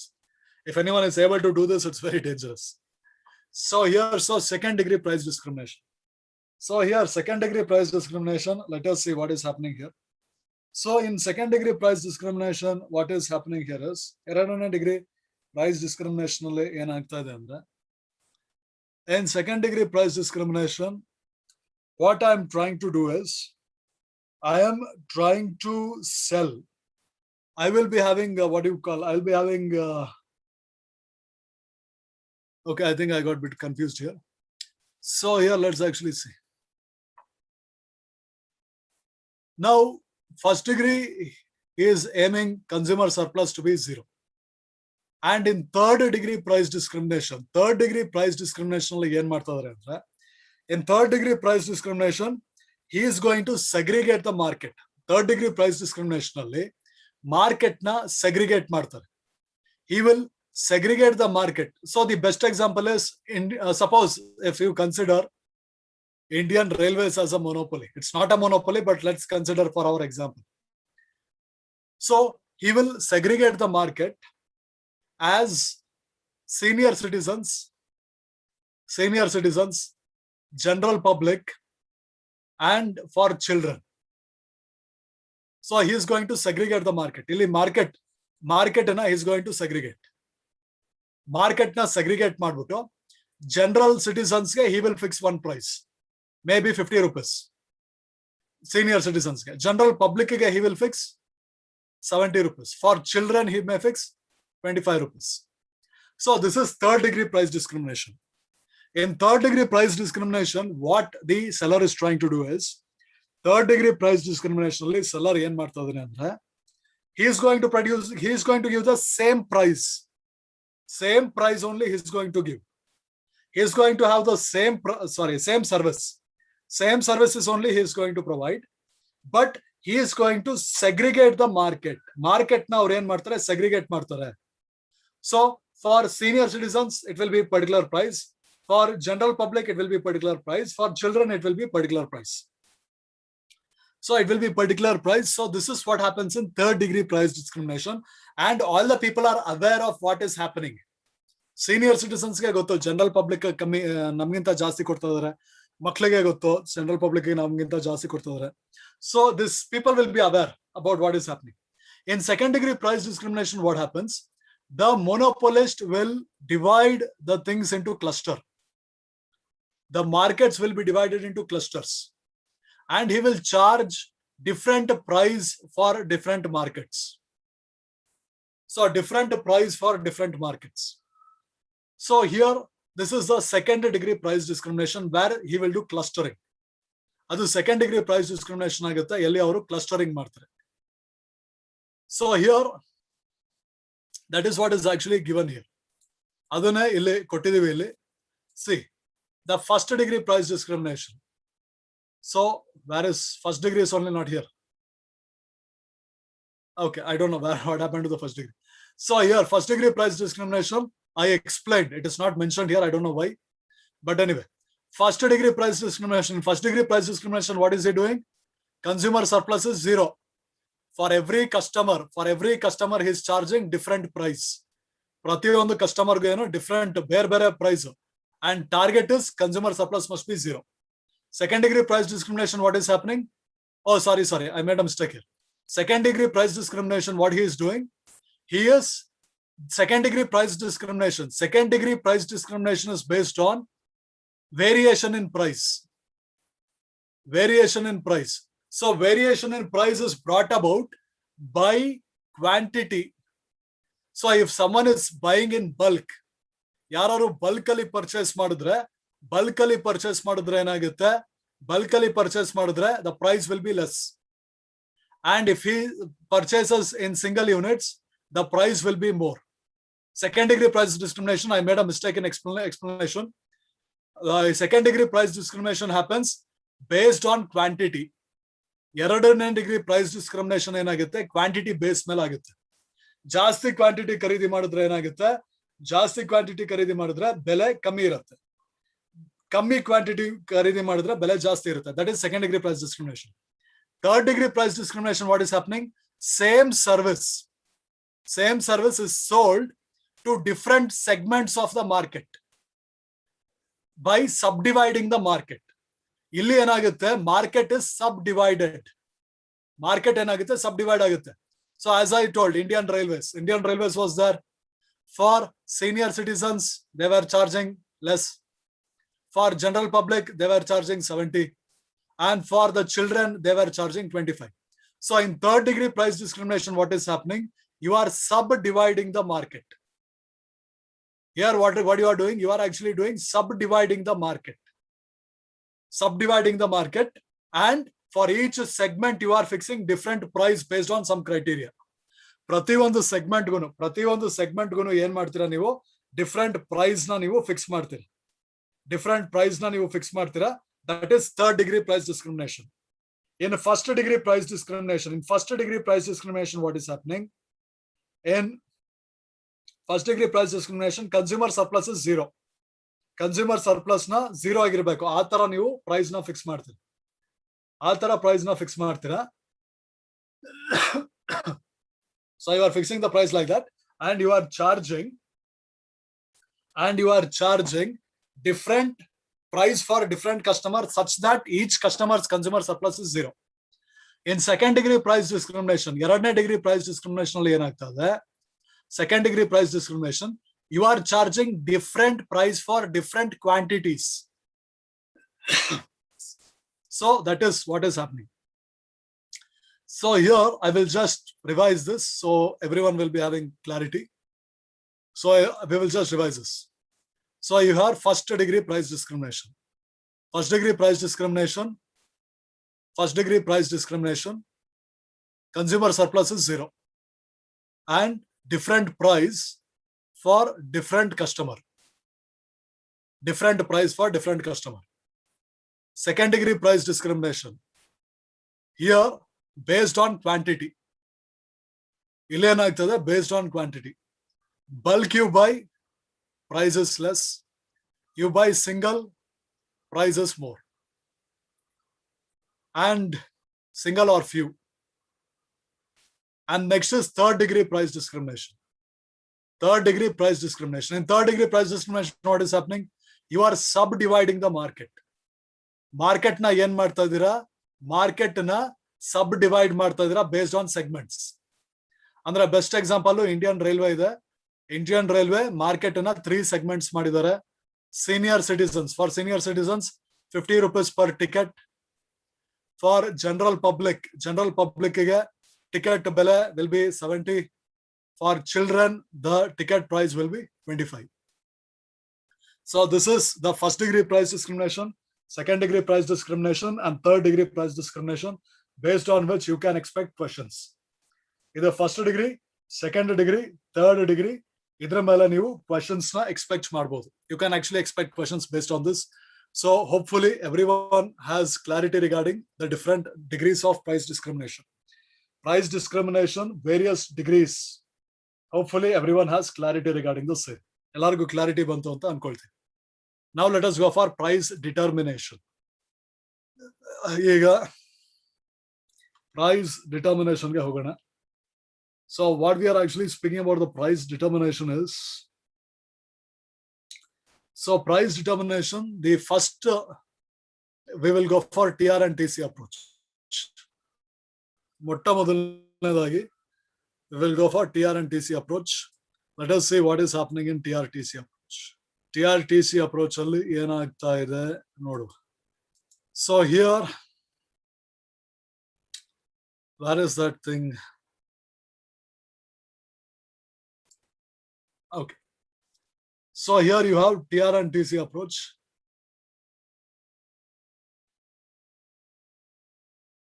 So here you will be having X or Y. See, total revenue corresponds to total product. So increasing returns, increasing, diminishing returns, diminishing. This will be your TR. Okay.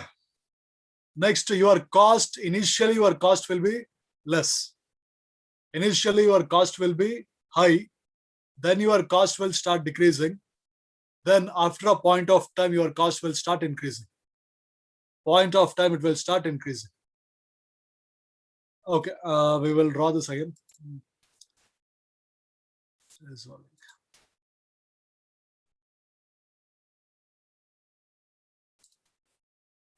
So here, what you have to understand is, why am I drawing is because I want you people to have clarity. So here, total revenue curve corresponds to total revenue curve. Total revenue curve corresponds to total product curve. So total product curve ಯಾವ shape ಇರುತ್ತೆ, total revenue curve ಅದೇ shape. So here you will be having total revenue curve. This highest point is the highest point of your total product curve. Now, total cost curve will be, total cost curve, initially it will be high, it will be less, it will reach the minimum point here. This is the minimum point. Is the minimum point, then it will start going up. So this is your total revenue. This is your total cost. Then you will be having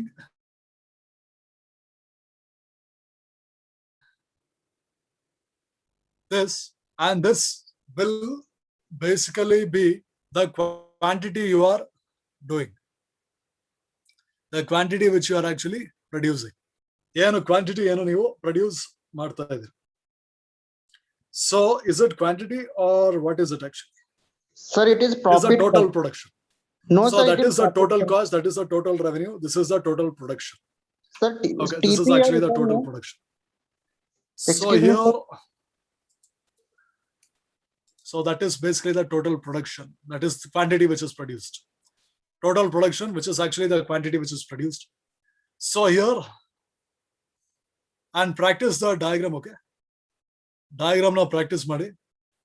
Because based on the diagram, you can expect questions.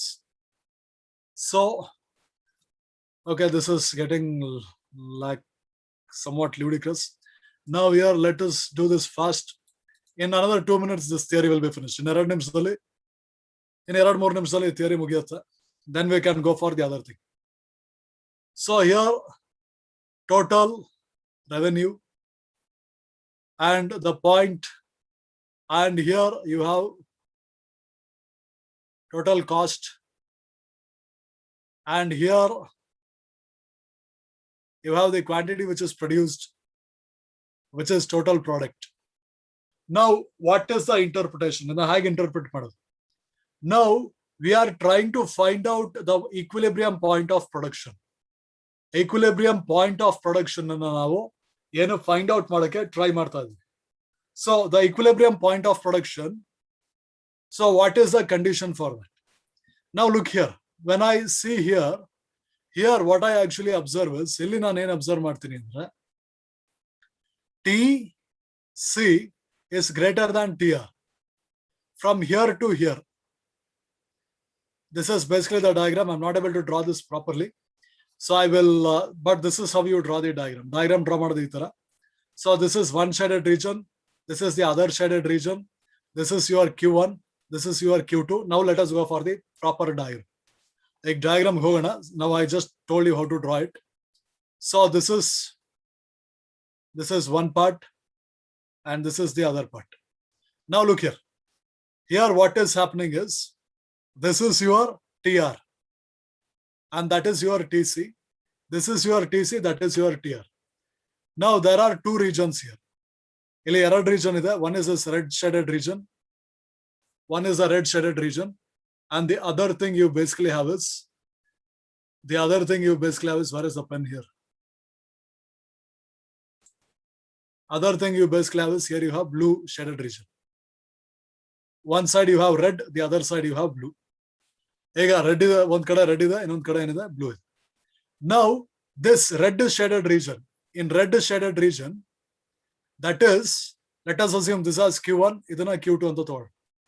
If I produce below Q1, if I produce below or before OQ1, if I am producing here in this region, ಈ region ಅಲ್ಲಿ ನಾನು produce ಮಾಡಿದ್ರೆ, total revenue, this is total revenue, and this is total cost. This is total cost. ಈ red ಏನಿದೆ, ಈ red ನಿಮ್ಮ total cost ಆಗಿರುತ್ತೆ. And the thing is, this blue is actually your total revenue. ಈ blue ಏನಾಗಿದೆ, the blue is actually your total revenue. So this is your total revenue. Okay, it's just a highlighter, vanishing pen. So let us see.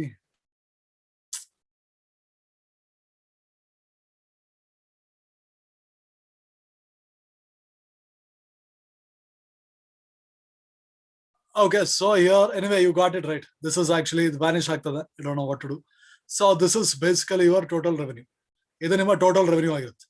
So what we are observing is, total revenue is greater than total cost. Here, before this, what we are saying is, total revenue is greater than total cost. So if total revenue is greater than total cost is greater than total revenue. below Q1 ಏನಾಗ್ತದೆ ಅಂದ್ರೆ total cost is greater than total revenue. TC is higher and TR is lower. TC ಮೇಲಿದೆ, TR ಕೆಳಗಿದೆ. So TC is greater than TR. So what is happening? Cost is more than revenue. So if cost is more than revenue, what will happen? You will have loss. So here you have loss. And here, if you produce after Q2, after OQ2 ಆದ್ಮೇಲೆ ನೀವು ಉತ್ಪಾದನೆ ಮಾಡಿದ್ರೆ, OQ2 ಆದ್ಮೇಲೆ ಉತ್ಪಾದನೆ ಮಾಡಿದ್ರೆ, again you are seeing total cost is greater than total revenue. Even here also total cost is greater than total revenue. So you are suffering loss. ಆದ್ರಿಂದ ಅಲ್ಲೂ ಏನಾಗುತ್ತೆ, ಅಲ್ಲೂ ನೀವು ಲಾಸ್ ಮಾಡ್ತೀರಿ. So if you produce before OQ1 also you are having loss, and after OQ2 also having loss. So the company must not produce here. The company must not produce here. This is what you call as the economical region. ಇದನ್ನ ಏನಂತ ಕರಿತೀವಿ ನೀವು? This is actually called as the economical region. This is actually called as economical region. Economical region is this part. This part is actually the economical region. Now, in this region, what we are observing is total revenue is greater than total cost, which implies profit. Total revenue, total cost ಗಿಂತ ಜಾಸ್ತಿ ಇದೆ ಅಂದ್ರೆ ಏನು? Profit ಇದೆ. So this is at this point, this is the profit. At this point, this is the profit. At this point, if you are producing this much output, this is the profit.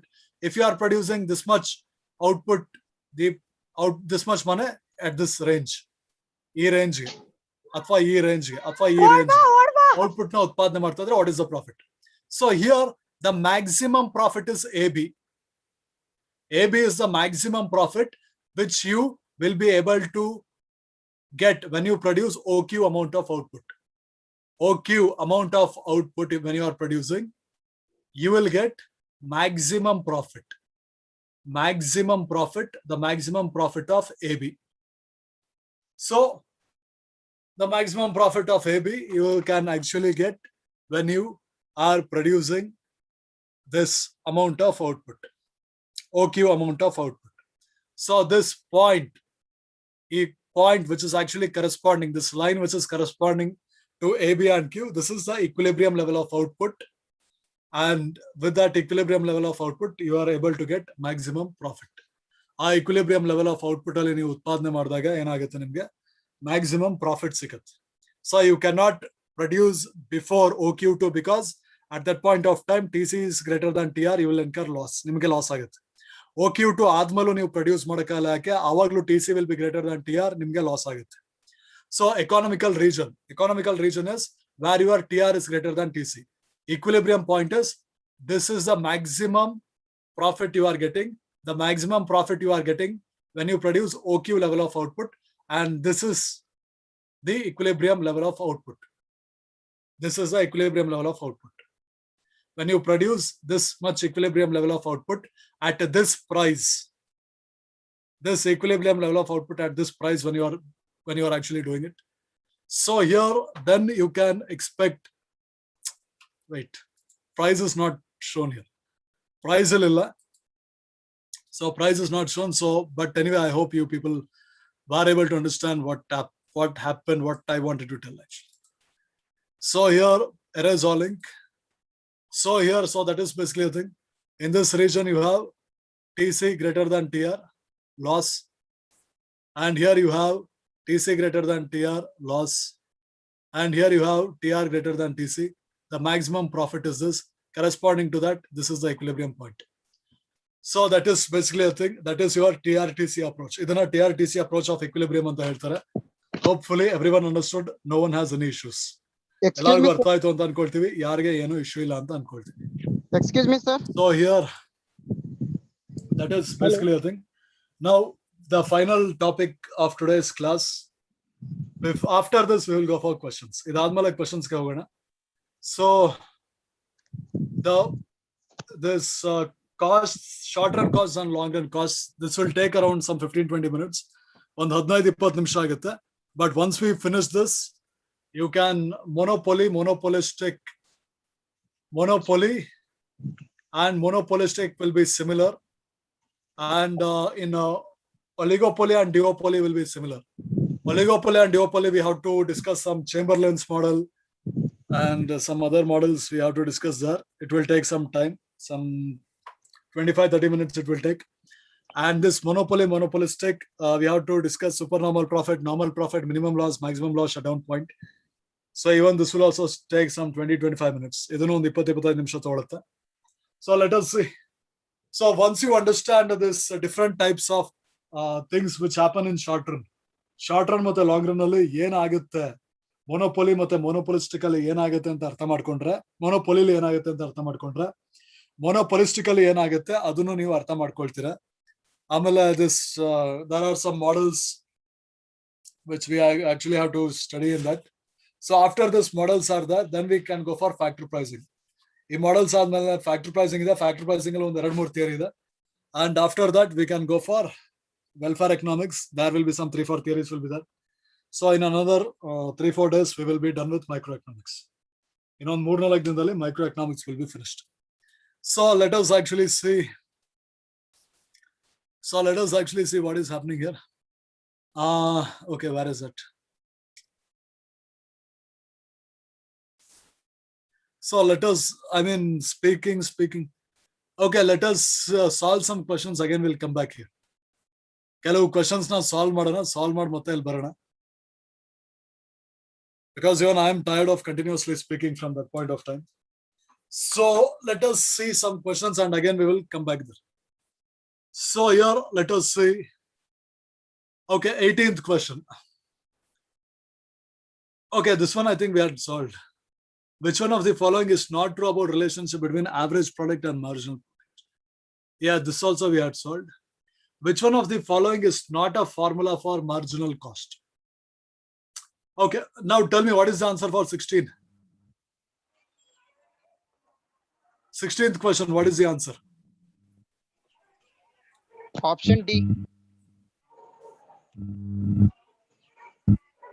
Yeah, someone is telling D is the answer. Someone is telling D is the answer. And anyone else?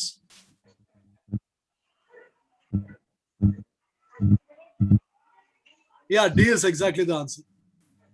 D is the answer. Why? Because total fixed cost will be constant. Total fixed cost ಏನಾಗಿರುತ್ತೆ? Total fixed cost constant ಆಗಿರುತ್ತೆ. ಅಂದ್ರೆ 100 ಇದ್ರೆ 100 ಇರುತ್ತೆ. 100 ಅಂದ್ರೆ 100 ಇರುತ್ತೆ. So 100 minus 100, 0. 100 minus 100, 0. 100 minus 100, 0. So thing is, it is definitely not this. Marginal cost cannot be calculated by subtracting total fixed cost and total fixed cost minus 1. So answer is D. Answer is D. So that is thing. Okay, in perfect competition at short run, firm is a price dash and can sell dash amount of output at the going market price. So what is the answer here? 25. What is the answer? A. So what is the answer? Price taker. A. People are telling A. So here, what we are actually have to understand is, in the perfect competition at short run only, firm is definitely price taker. And based on its capacity, it can sell any amount. So A is definitely the answer. A is the answer. Now, let us see. An iso-cost line is a straight line. The market rate of exchange between two inputs is constant. So what is the answer here? A. Okay, people are telling A is the answer. A is the answer. Yeah, because we know, right, iso-cost curve, if it is straight line, it means that marginal rate of technical substitution is 1. We discussed that yesterday. Yesterday we discussed. Which of the following statements regarding income and substitution effect? They are speaking about income effect and substitution effect. Income and substitution effect in context of law of demand. In context of law of demand, there is nothing else.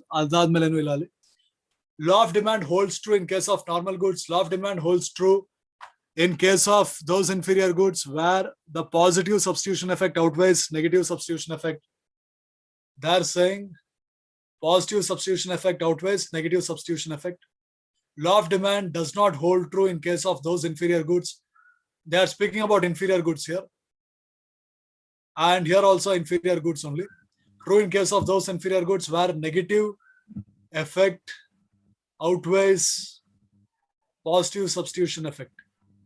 So this is positive substitution effect outweighs negative income effect. Negative income effect. Law of demand holds. And here law of demand does not hold. Law of demand does not hold when negative income effect is greater than positive substitution effect, all of the above. Law of demand is true for normal goods. Law of demand is true for normal goods. So what is the answer here? So someone is telling D is the answer. Yaro D anta heltadare. See, law of demand definitely will hold true in context of normal goods. Normal goods ga law of demand guarantee hold true aage agutte. Law of demand holds true in those inferior goods where positive substitution effect outweighs negative income effect. So negative income effect, in negative income effect basically means what is, see, substitution effect basically means this curve.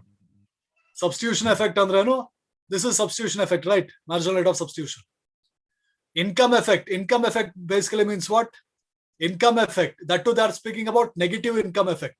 Negative income effect will be like this. Positive income effect is like this. Negative income effect is like this. When a negative income effect is there, it implies the good is negative income effect is the inferior good. Illi ಏನು ಹೇಳ್ತದರೆ marginal substitution effect is greater than negative income effect. So negative income effect is nullified. So if negative income effect is nullified, so that type of good, it will no longer be considered inferior. It will behave like a normal good. It will behave like a normal good. So B is also right. And law of demand, this is nothing but a statement ulta. So if B is right, C is also right. So D is the answer. Hopefully everyone understood. Artha agಲಿಲ್ಲ ಅಂದ್ರೆ ದಯವಿಟ್ಟು ಕೇಳಿ. Total utility curve is concave to x-axis, convex to x-axis, concave or convex depending upon situations, concave to y-axis. What is the answer here? A answer. A. People are telling A. Total utility curve. So total utility curve. This is your total utility curve, right? Alala. This is your total utility curve. This is your marginal utility curve. So total utility curve is concave. It is concave to x-axis. So A is the answer. A is the answer. So A is basically the answer. Concave to the answer. Concave. So A is the answer. And this question is based on your law of diminishing marginal utility. LDMU mele ee question base aayide.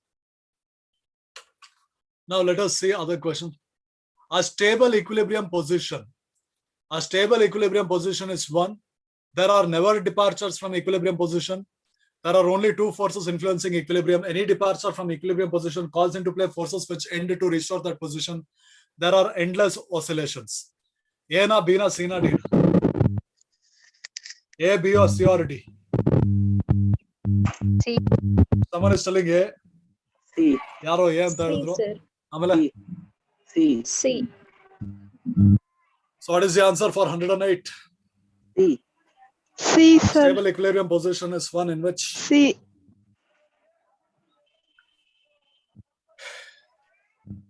see, I am tired of speaking continuously for 2 hours. What are you people tired of? I'm not understanding. Okay, people are telling C. Some people are telling C. Yeah, any departure from equilibrium position calls into play forces and to restore that position. C is the answer. That is what we saw, right? Ali ಮೇಲ್ ಹೋಗ್ತಾ ಇತ್ತು, ಮೇಲಿಂದ ಕೆಳಗೆ ಬರ್ತಾ ಇತ್ತು, ಕೆಳಗೆ ಹೋಗ್ತಾ ಇತ್ತು, ಕೆಳಗಿಂದ ಮೇಲ್ ಬರ್ತಾ ಇತ್ತು. So C is the answer. 108 C is the answer. 108 C is the answer. 108 C is the answer. Equilibrium can be anything. Equilibrium can have two forces, it can have three forces, it can have thousands of forces. For just simplification of analysis, we are assuming two forces. ನಮ್ಮ analysis ನ 2-dimensional diagram ಅಲ್ಲಿ 2 forces ಇಡ್ತಾ ಇದೀವಿ, 3-dimensional diagram ಇಟ್ಟಿದ್ರೆ 3 force ಇಡ್ತಾ ಇದ್ವಿ. So here, see the factors we are taking into consideration. It can be many factors. Only for sake of simplification, we are taking two major important factors. So the answer is C, not B. B no alla, A no alla, answer C. Yargar another doubt idra, you can ask me. Yargar another doubt idra, you can just ask me. So that is basically a thing. And the next is the concept of indifference curve was given scientific touch. The concept of indifference curve was given scientific touch. Who gave the scientific touch for this? So what is the answer? D. D. We are asking not who gave this thing. Adhika scientific touch yaar kotru anta keridu. B. So I think the scientific touch was given by B. B is the answer, Edgeworth. Okay. Now for this isoquant shown in the above diagram exhibit perfect substitutability, perfect complementarity, fixed proportion, variable proportion. What is the answer here? 130. What is the answer here?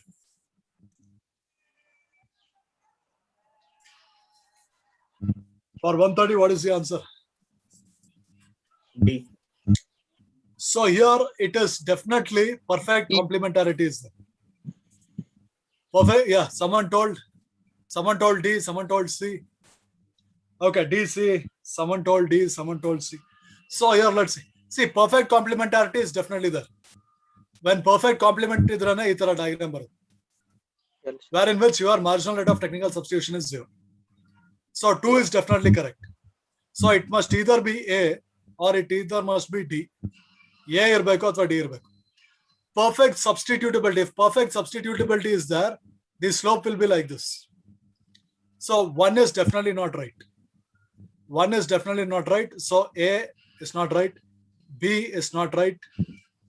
So it has to be 2 and 3. 3 is fixed proportion production function. This production function, this is fixed proportion. If it is like this, the proportion will be different. If it is like this, the proportion will be different. So I will tell you what does this mean and this mean. Ido andre eno, I will explain. Even like this also, you can interpret law of returns to scale. Law of returns to scale can be interpreted like this also. So if it is in the middle, that is called as constant returns. So constant proportion. So the answer is D, 2 and 3.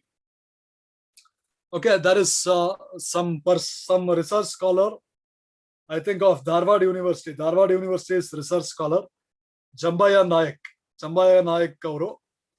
Jambaya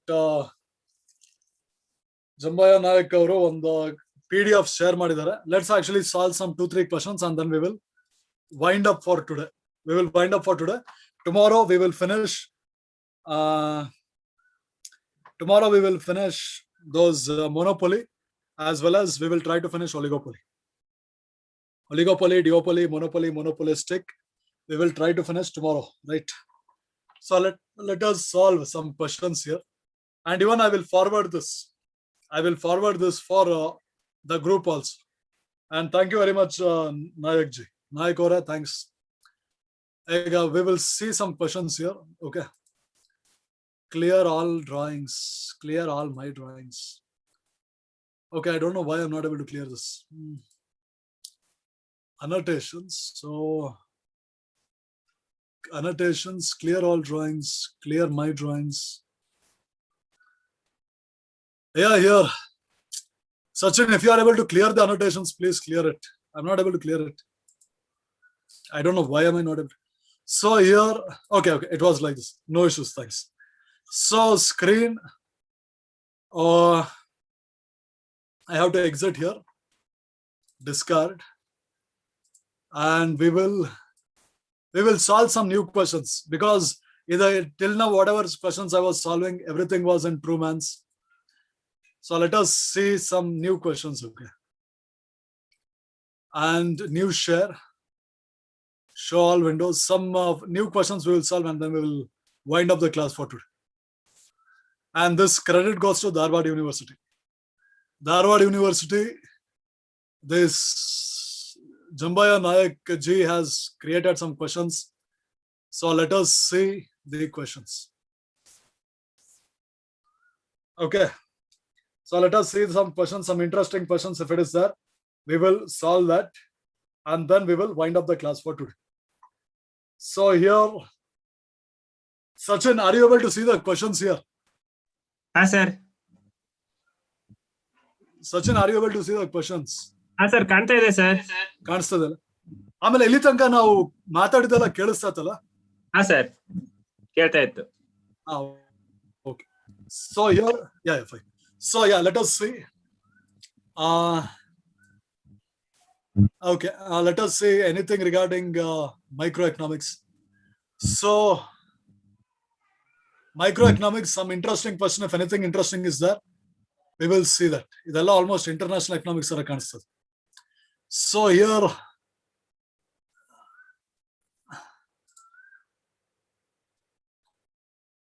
yeah, here let us see. Which of the following is not correctly matched? Caldor Higgs. Psychological law, tax imposed.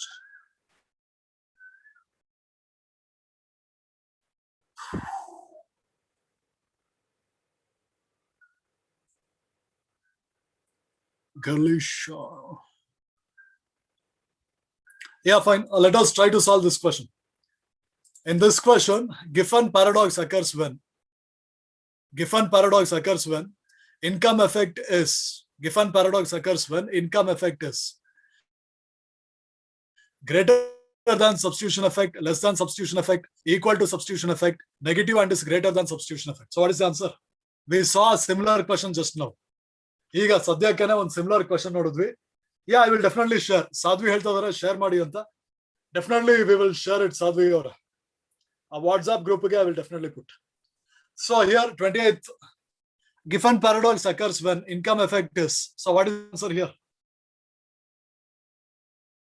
Greater than substitution effect, less than substitution effect, equal to substitution effect, negative and something. So what is the answer here? Answer ಏನದಕ್ಕೆ? For 28th question. 28th question, what is the answer? Okay. Someone told, hey, let us see. See, Giffen paradox. In Giffen paradox, what is happening? Income effect. Income effect is downward.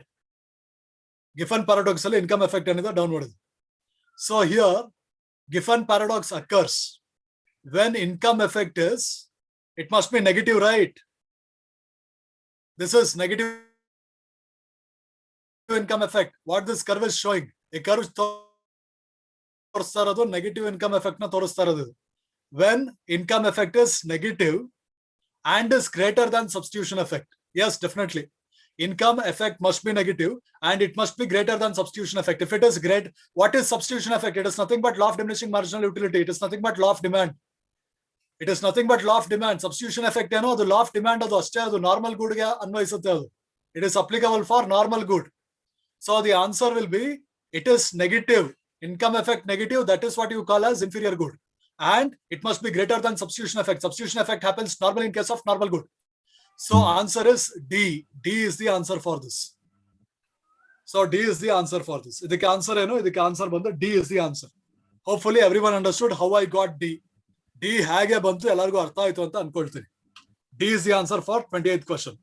28ನೇ question ಗೆ D is the answer. And again, ಇಲ್ಲಿ ಈ PDF ಗೆ answer key ಕೊಟ್ಟಿಲ್ಲ. But I am 100% sure D is the answer for this. So next, let us go for the next thing. Okay, annotate, clear all my drawings. So let us see. So for that, D is the answer. Hope everyone understood how we got D. So that is why you people have to think logically. Logical ಆಗಿ ಯೋಚನೆ ಮಾಡಬೇಕು. Heteroscedasticity, availability, non-mono. Yeah, let us see 46th question. A monopolist offers 10% discount to students for his product and charging others the market price. It is a case of A na, B na, C na, D na. Monopolist offers 10% discount to students for his product and charging others The market price. It is a case of. What is the answer here? Ivattane madidve. First degree, second degree, third degree. C, sir. First degree consumer surplus will be 0. So here people will be having consumer surplus. A is definitely not. Second, what was happening? In second, based on quantity we were doing. So B alla. So A B alla andre D alla. C is the answer. So please listen carefully, people. Class ಅಲ್ಲಿ ಈಗ ತಾನೇ ಹೇಳಿದ್ವಿ. Yeah, Ravindra and yeah, Mithila avaro, Ravindra avaro. Yeah. So see, third degree. So like this, questions will come, okay? Be careful. So clear all my drawings. Let us see. Market demand curve. Okay, another question is there. Market demand curve is positively sloped in the case of. Market demand curve is positively sloped in the case of which one? They're speaking market demand curve. Market demand curve is positively sloped in case of. Price effect. What is the answer? Price effect ಅಂದ್ರೆ market demand curve negative ಇರುತ್ತೆ. Sir, Veblen effect. Brand Veblen effect. Veblen effect ಎಲ್ಲ first. Yeah, this is an exception for law of demand, right? Yes. Law of demand ಗೆ ಇದು exception ಇದು Veblen effect. Snob effect, see price effect ಅಲ್ಲ, band wagon effect ಅಂದ್ರೆ ಎಲ್ಲರೂ ಖರೀದಿ ಮಾಡ್ತಾ ಇದ್ರೆ ನಾವು ಖರೀದಿ ಮಾಡ್ತೀವಿ. Law demand curve can be downward sloping even in that context. Snob effect ಅಂದ್ರೆ ಏನು? Rich people will not buy things which poor people are buying. Rich people, poor people ಏನ್ ಪರ್ಚೇಸ್ ಮಾಡ್ತಿದ್ರೆ ಅದನ್ನ ರಿಚ್ ಪೀಪಲ್ ಪರ್ಚೇಸ್ ಮಾಡಲ್ಲ. ಅದು snob effect. ಅಲ್ಲೂ demand curve downward ಇರೋದು sloping. So thing is understand. ಅದಕ್ಕೆ ಇದು ಸ್ನಾಬ್ ಎಫೆಕ್ಟ್ ಏನು ಎಕ್ಸ್ಪ್ಲೈನ್ ಮಾಡಿದ್ವಿ, ಬ್ಯಾಂಡ್ ವ್ಯಾಗನ್ ಎಕ್ಸ್ಪ್ಲೈನ್ ಮಾಡಿದ್ವಿ. Veblen it is exception. ಅಂದ್ರೆ you buy goods because it is valuable, its price is high. ಅದ್ರ ಬೆಲೆ ಜಾಸ್ತಿ ಅಂತ ಕೊಂಡ್ಕೊಳ್ತೀರಾ, ಅದು ವೆಬ್ಲನ್ ಎಫೆಕ್ಟ್ ಅದು. So Veblen effect is exception for law of demand. So for 47th D is the answer. ಹಿಂದಿನ class ಎಲ್ಲ ರಿವೈಸ್ ಮಾಡ್ತಾರೆ, ಅದಕ್ಕೆ PDF ಕೊಟ್ಟಿರೋದಲ್ಲಿ. PDF ನ ಓದಕ್ಕೆ ಅಷ್ಟೊಂದು ಟೈಮ್ ತೊಗೊಳಲ್ಲ. So be careful with the things, okay? ಆಮೇಲೆ let us see any other questions here. ಈ Bertrand, Cornott, Edgeworth, Stackelberg we will see tomorrow. Tomorrow I will finish that. LM, NNP, Ogaivkar, Kurtosis, Insurance, Rosto, Direct, Capital, and Marshall Lerner condition, free riding, mode, median, uncertain, glory, Stopler, Samuelson, additional explanatory, firm, curve, match, IDA, petroleum, Aspire, Sarvodaya, COVID,